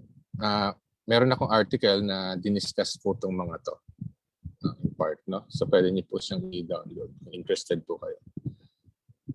Okay. So, ang sabi ko na ilang ng creative theory, sabi niya, instead of, kasi very uncertain po yung future. So what we could do, at yun din ang isang sagot no, dun sa tanong kanina. So since hindi natin alam, no, kung anong pwede natin gawin in the future, we should concentrate on our creative present. Okay? Yep. Ako, tumatawag sa akin. Sige, skip ko na po yan. No? Just want to show this. Isa pong theory na nabuo po during the time of COVID. Sabi niya, COVID is like a catalyst. No? It's a crisis. It could either lead to a creative act or it could lead to differential action. Yung i-defer mo muna, wala ka munang gagawin. No? Okay, so gusto ko lang ipakita dito na during the time of COVID, may mga lumabas pa rin mga theories kung paano magkaroon ng mga creative action. No? Okay. Sabi po, a manifestation ng creative action would be like initiatives and activities undertaken, new ideas that reflect significant or enrichment of existing knowing, or pwede rin po yung knowledge na dinifuse or inadopt para maging bagong product, services, and systems. So yun po yung hahanapin natin sa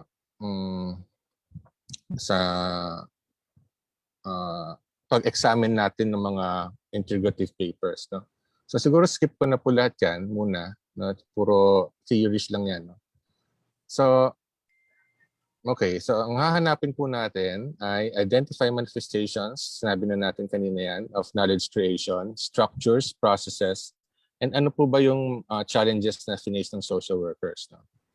So the methodology used was reading of integrative papers, listening to FI sharing recordings, reading of some reflections of the faculty, coding of themes, comparison of the cases, and then the use of abduction and theory description, and then reframing it into a new framework of practice. No? Okay, so yan po yung graphical representation ng process na pinagdaanan niya.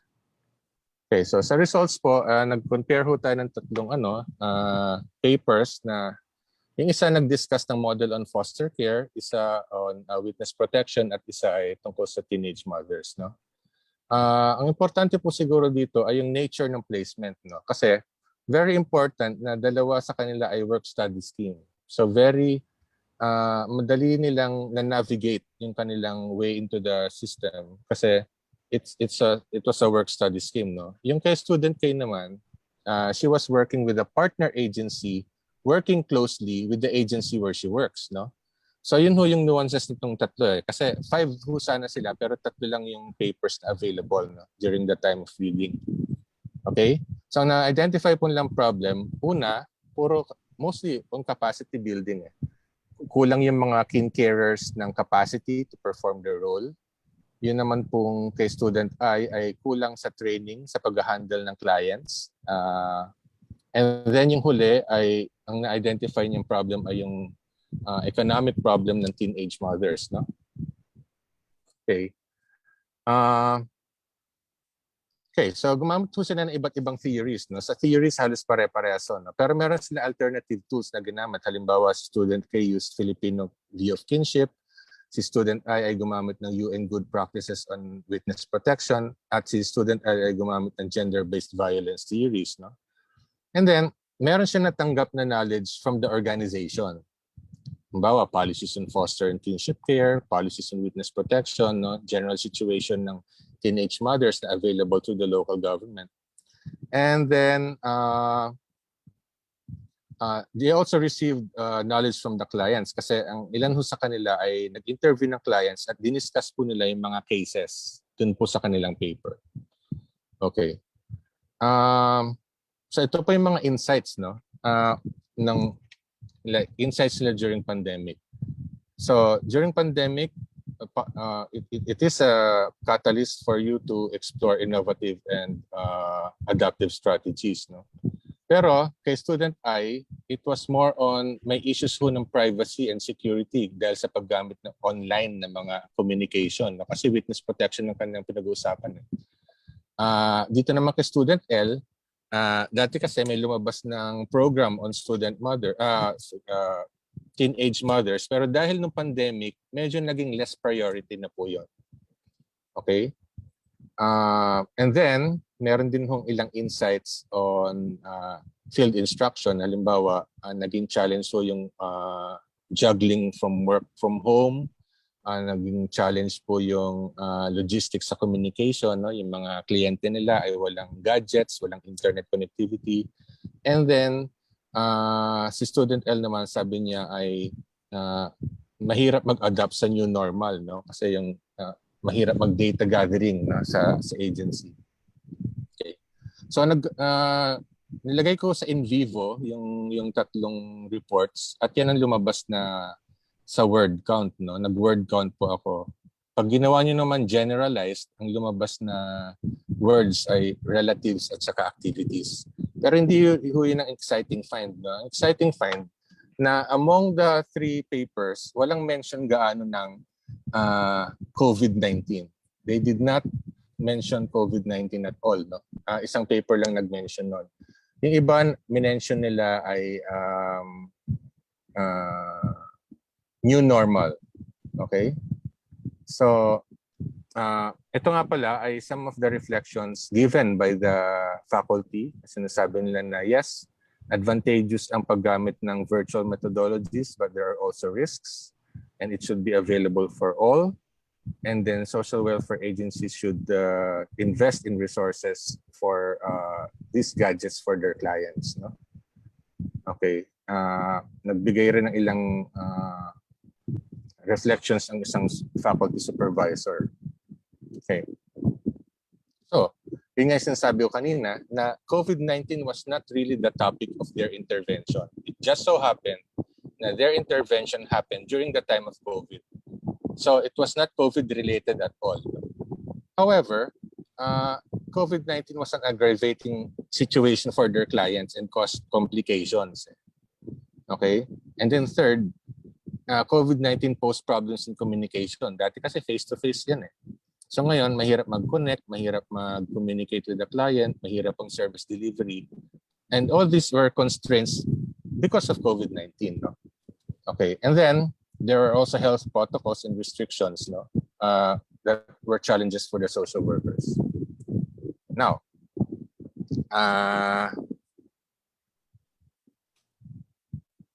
sige. So, ang learning po nila doon, number one, kailangan ng collaboration, no, between the worker and the social workers from the other organizations. No? So, there's an collaboration with the host organization, we call it the intervention provider, and the academe, which is the learning moderator, the community, who I believe we should are the owners of the knowledge, the members of the community, and the student who is the learner.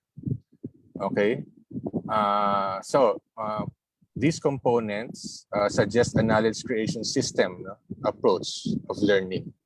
And then co-creation collaboration means cooperation and ownership of knowledge remain with the knowledge keepers. Okay po?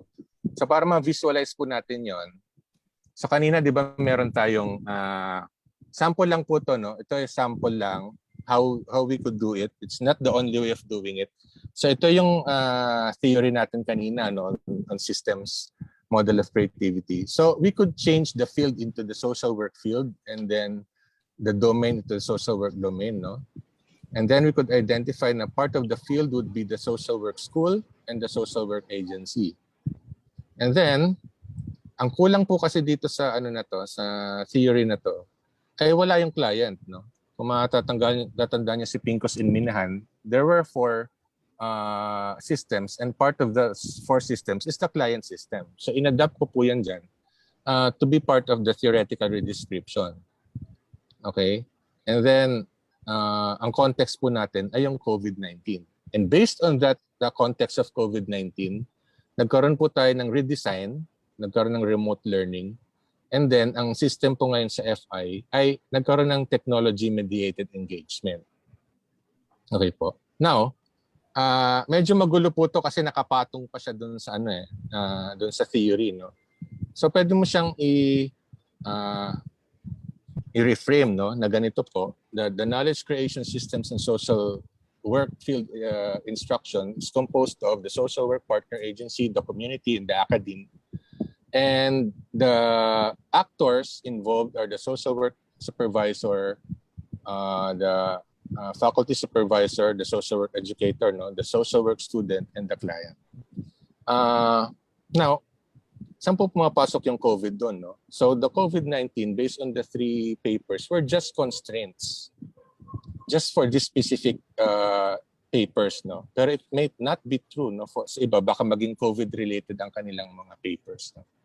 So, very important po dito, nagkaroon ng redesigned field instruction wherein there's a technology-mediated learning approaches. And then, in approaching the client, meron technology-mediated helping approaches naman. So all over the red ones are the kinds of knowledges that in nasa research problem natin, di ba? So ang mga knowledge na kanilang nakuha, may theories and perspectives, knowledge shared by faculty supervisors, knowledge from the client, practice knowledge from the organization, practice from other disciplines, kasi may iba pong like social worker I was actually suggesting na magkaroon ng social worker sa Commission on Human Rights, no? Kasi wala silang social worker sa unit nila. And also, very important down there would be the knowledge from the FI experience.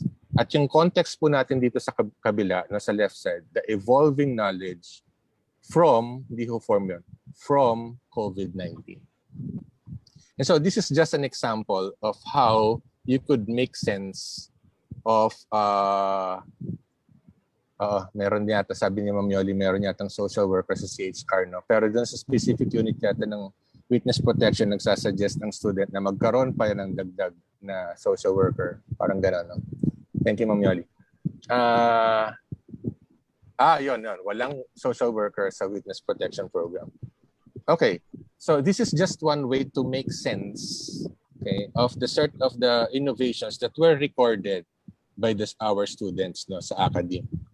Okay, so to conclude, no, ang conclusion natin, model building as a means of knowledge creation and social innovation in social work practice.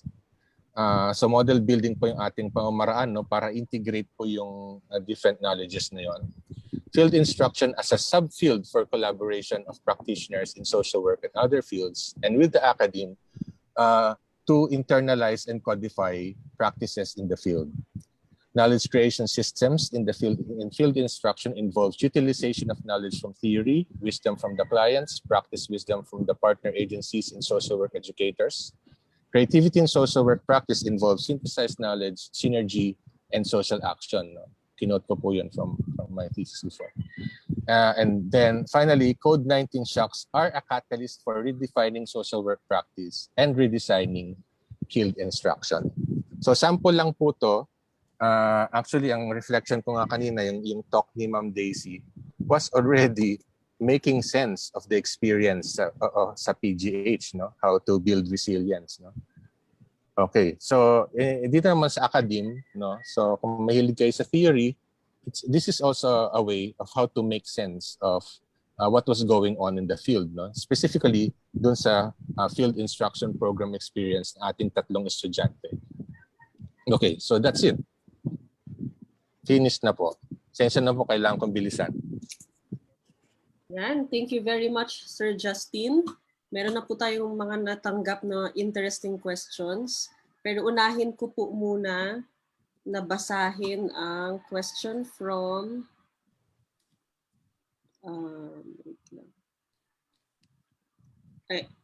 comment pala from Ma'am Benetayag. Ayan. Nababahala ako sa kinalabasan ng ginawang pag-aaral. Hindi lumabas sa mga respondents ang COVID-19 as context. Hindi kaya reflection lamang ito na hindi nabibigyan ng kahalagahan ang context bilang isang anggulo ng pagsusuri. Hindi naging holistic ang pagtingin sa problema. May teorya bang magpapaliwanag niyan? Actually, nagulat na rin ako. No? So, pinakamabilis kasi nung nag-in vivo search. I was expecting na lalabas maraming COVID-19, no? So, 2 lang ang lumabas na entry ng COVID-19. So, meron naman silang pahapyaw na challenges ng COVID-19. Kaya nga ang conclusion ko, for these specific cases, COVID-19 were well, part siya ng experience ng kliyente nila kasi nahirapan sila mag-communicate, na halimbawa napigilan yung pag-prioritize sa teenage pregnancy. Pero sa analysis ng estudyante, tama si Ma'am Bennett doon, hindi nabigyan diin yung COVID-19. No? With regards to theory na mag-explain doon, well, kung titignan natin yung isang theory kanina, posible na na andun yung estudyante sa differential knowledge, no? Ibig sabihin, nag-wait muna siya, inantay muna niya kung ano ba talaga yung magiging significance ng COVID sa kanya. So it turned out, since nakapag-data gathering naman sila, hindi na nila binigyang pansin gaano yung COVID-19. Alright. Sir Justin, si Ma'am Bennett po would like to say something. Sige, Ma'am Bennett. Yes, ma'am. Ma'am, naka-mute po kayo. Yan. Okay, magandang hapon sa lahat. Salamat, Justin, dun sa sagot mo. Immediately, ang nabahala ako nang hindi lumabas yung COVID-19 as context. Ngayon, hindi naman ako nagtataka dahil sa kabila ng practice na ginagawa ko, simula nang nag-retire ako, mapapansin ko rin sa pakikipag-ugnayan sa iba't ibang ahensya at sa community, hindi talaga nakukuha ang kalahagan ng konteksto sa pag-unawa ng problema. Diba? Parang ito yung problema, ito yung solusyon. Hindi talaga siya nasusuri ng gusto. And therefore, ang challenge niyan would be the department or academic institutions on how the curricular program can be reviewed in such a way na bigyang diin talaga yung pagtingin ng holistic sa mga bagay-bagay. Kasi ngayon parang ang bilis ng mga pangyayari, ganun lang ang nakikita, di ba? So isa yung punto ngayon. So you don't have to answer kung may theory yan ulit. But I think it is really my concern that yung importance ng context for analyzing problems. Sana mabigyan natin ng pansin niya sa akin. Maraming salamat. Bennett. Yes, maraming salamat, Ma'am Bennett. Okay, sige po. Punta po tayo sa isa pa pong tanong ni Ma'am Bennett. What is the role of academic institutions in bringing together the initiatives of other sectors in solving problems? Focus ko na lang, Glenn, kasi kulang na tayo sa oras. Apat kasi yung nag-present, di ba? Yeah. So meron kang social workers in different setting. Then you have your theory presentation at the end, knowledge creation. So if our title now is parang it makes us stronger, yung togetherness natin, paano pong pagtatagpiin yung apat na yan para tayong apat ay magkabalikat na tutugon dun sa COVID-19? Yun lang sigurong hinahanap ko. But it doesn't have to be answered na. Para lang mabuo. Sige. Sana pinag-synthesize natin si Ma'am Bennett. No? Sige lang. Pero, okay. yun nga, actually, nag-reflect ako kanina, yung konsepto ng social justice, resilience, no? Tapos knowledge creation.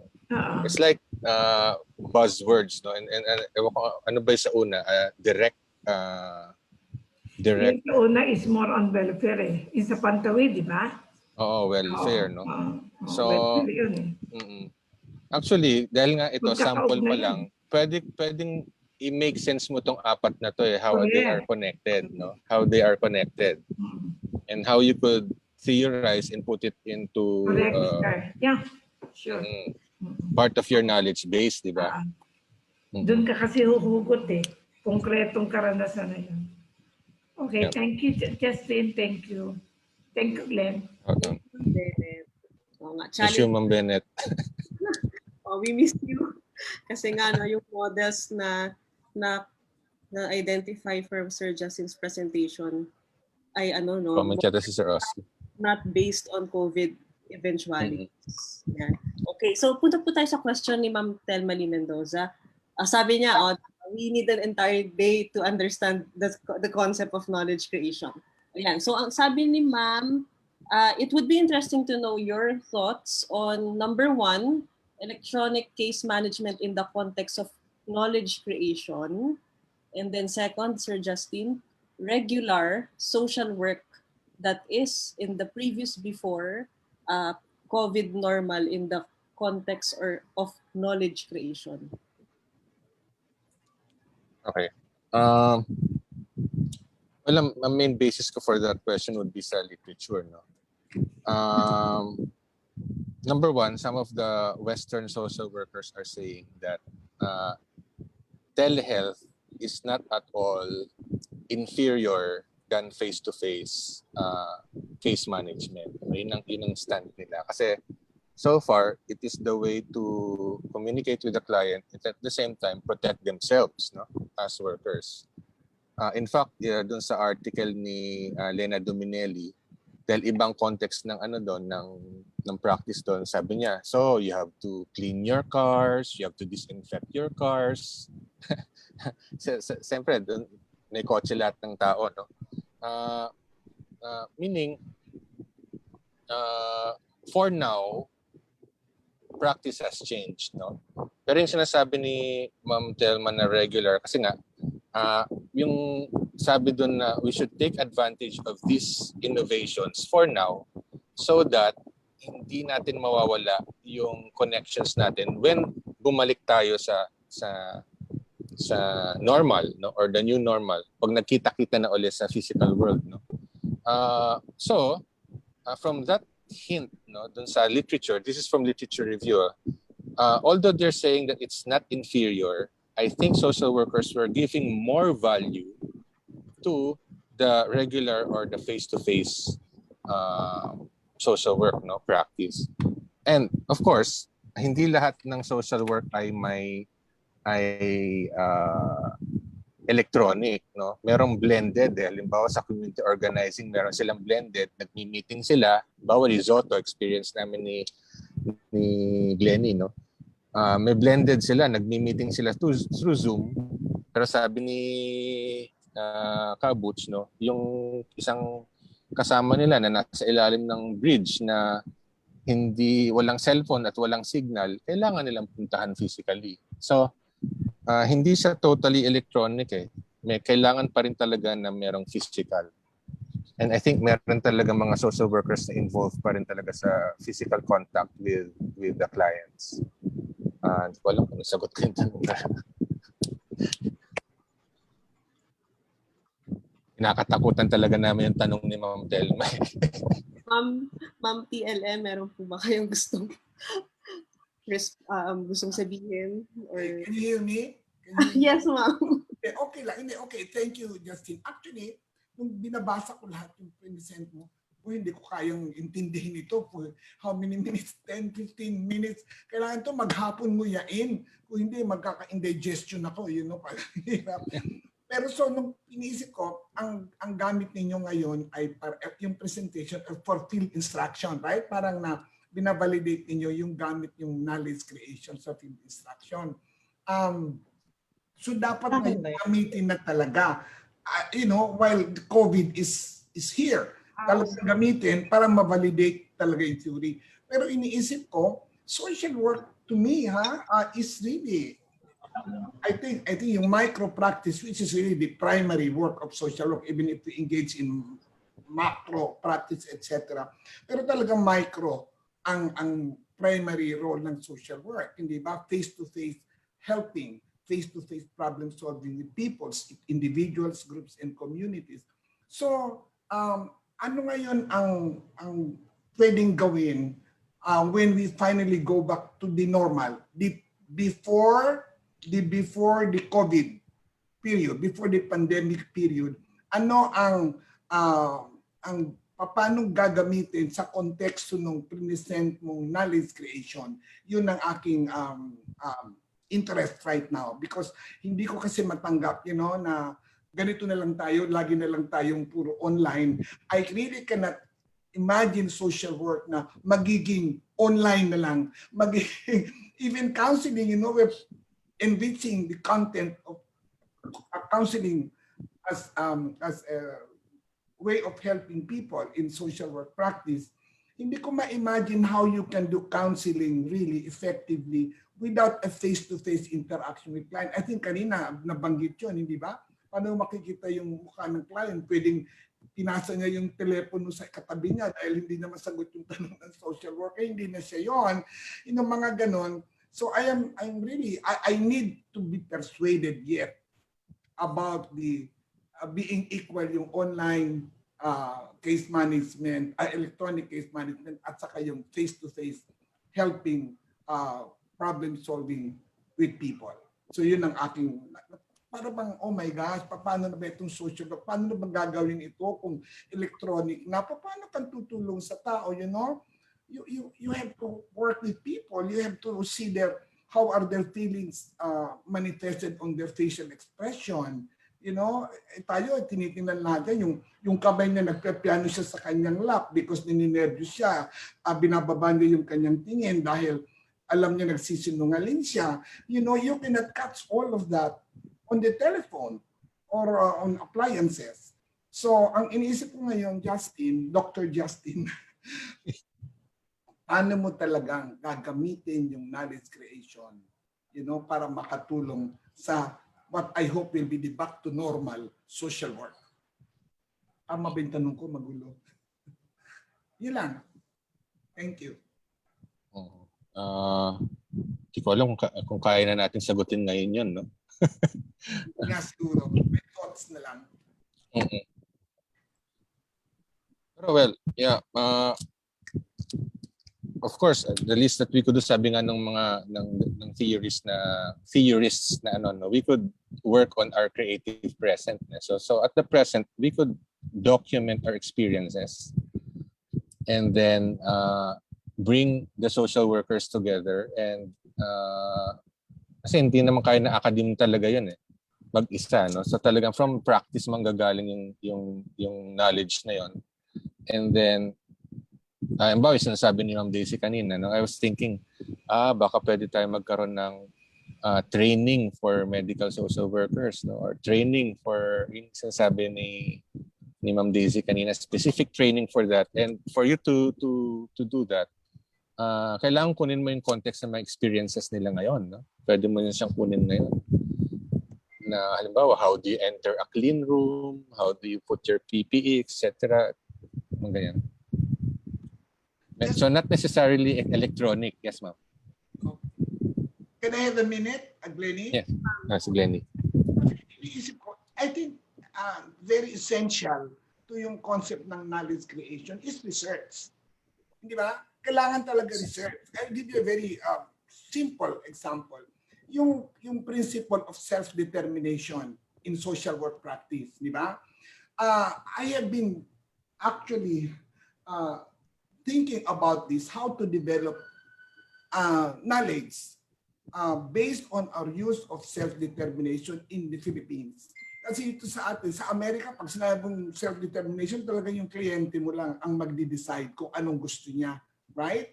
Dito sa atin, sasabihin ng client sa'yo, ma'am, next week ko na ako sasagutin, next week na ako magde-decide. Bakit nasasabihin yun? Kasi kakausapin niya muna yung nanay niya, o yung asawa niya, o yung kumadre niya. You know, yan ang Filipino style You consult kasi yung kinship system natin gano'n. So, therefore, we cannot teach that kind of knowledge that's derived from a foreign country. Now, how do we create that knowledge na yung the principles of social work as used and as applicable, as appropriate in the Philippine context? Diba? So sa akin, ang pinakamahalaga doon, research Hindi lang basta ginagawa mo. Kailangan research para ma-establish na yung concept na yun ay tama. Am I right in that direction? Tama ba? Ang naiintindihan ko ba yung presentation mo? O baka iba tayong channel? Justin. Yes, ma'am. Actually, yun nga, no? Para maintindihan din natin yung actually, yung first part kanina research was a very important factor there Kasi for you to put in the economic and social factors, no, kailangan kang may research factor talaga, together with the actual what's happening on the ground sa practice, no, and when you document those things. Yeah. Okay, thank you. Thank you, ma'am. Thank you, Thelma and Sir Justin. Pero I'd like to announce some of the comments from the chat box that are worth reflecting on. Ito from Sir Oscar Ferrer, Professor Ferrer. Mukhang ang crisis gaya ng COVID ay bahagi lang ng vulnerability ng mga may hirap at napagkakaitan. Yan. Sa paglalakbay tungo sa ganap na buhay, kaya ang turing ng mahirap ay isang historical na karanasan lamang ito, gaya ng lagi nilang hinaharap sa araw-araw na buhay. Poverty, hunger, illness, lack of welfare services, at yung tinatawag nating multidimensional poverty. Tapos from Ma'am Joanne naman, knowledge creation ang magdadrive ng resilience. Tapos sabi naman ni Ma'am Bennett, yung electronic case management ay ginawa rin ng isang social worker. Maganda yung instrument at hindi siya purely electronic. Yan. I know this because I was a part of the group that pre-tested the guide on ISCM. Tapos from Ma'am Su naman, online platforms are open a lot of opportunities for advocacy work and social action. We should take advantage of this. Otherwise, we will get beaten by those who promote fake news. From Ma'am Yoli naman po, COVID is not the overall context. Yeah. The context is the social, political, economic situation. And COVID is just one of the challenges being faced by people, especially the poor. Agree. And then another from Professor Ferrer, theorizing from experience and from reality is always the dynamics of knowledge formation. Lahat ng teorya ay galing sa karanasan.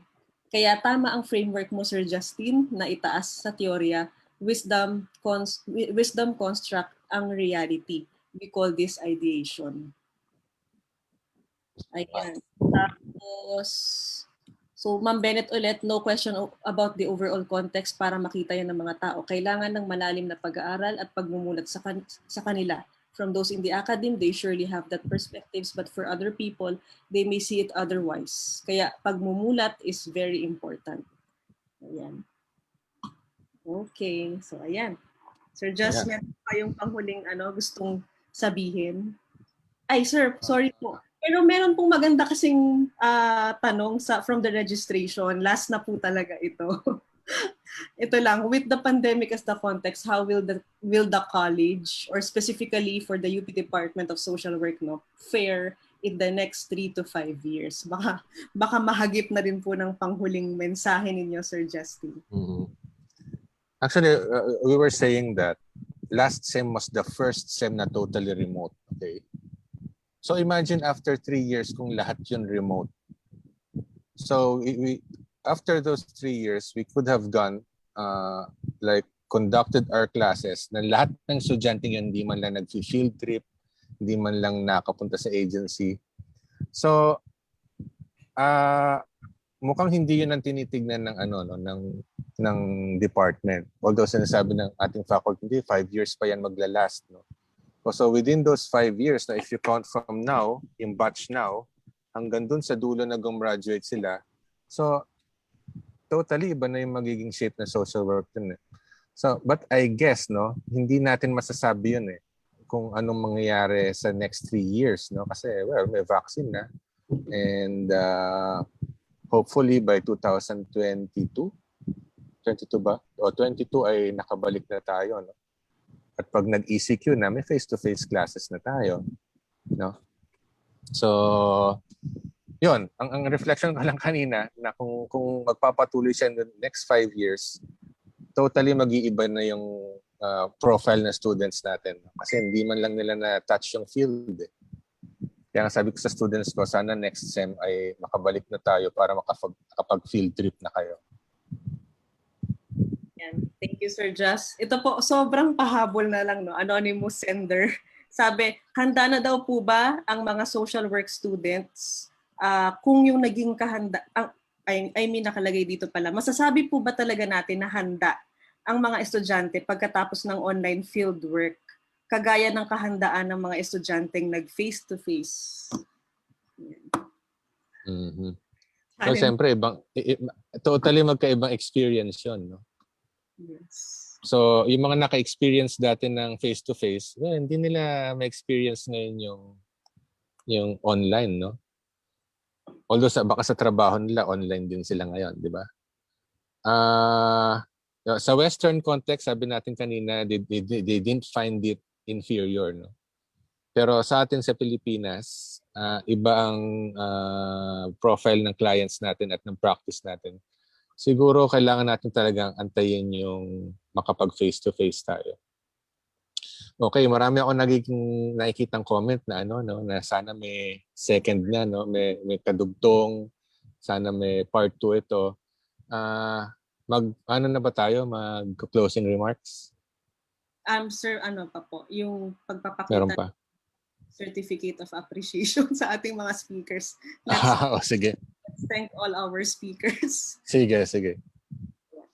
So, okay. So thank you very much, Sir Justin, for that very thought-provoking talaga na presentation, especially for us social work educators.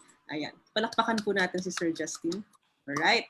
So, ayan. Thank you very much to all speakers. Okay, so as an expression of gratitude and appreciation, we will be sending an e-copy of certificates of appreciation to our speakers. So the copy of certificates for our speakers is flashed on the screen. So once again, we'd like to thank Director Gemma B. Gabuya of DSWD.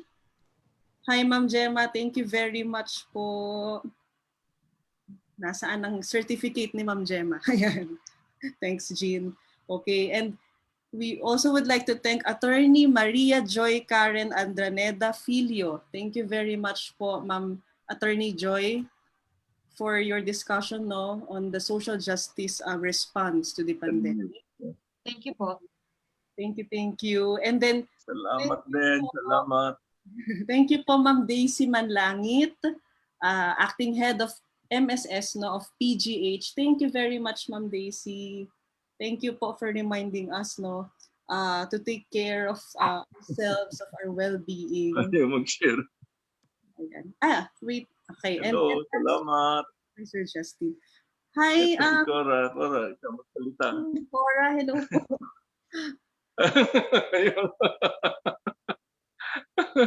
We are listening. Natapos namin. Thank you. Thank you very much po, Ma'am Cora and Sir Jimmy. All right.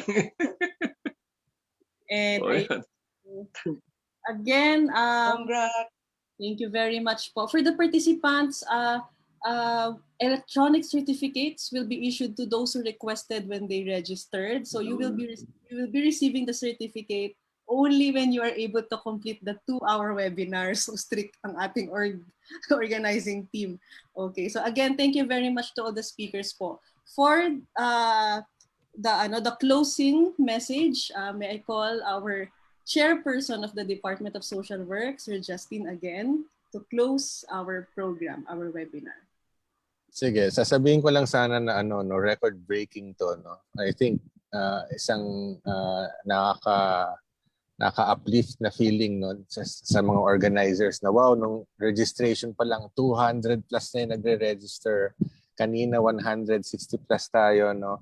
So I'm sure hindi ito maging last, no. Sana ulitin nga natin to at ganito pa rin ang ating attendance, no. Well, marami pa akong activities sa buong linggo at pwede ho nating attendan yon. Pero sa in behalf po ng Social Work Department, I think milestone po sa amin to. Congratulations sa mga nag-organize, no, kanila Sue and company, and kasama rin si Glennie, no.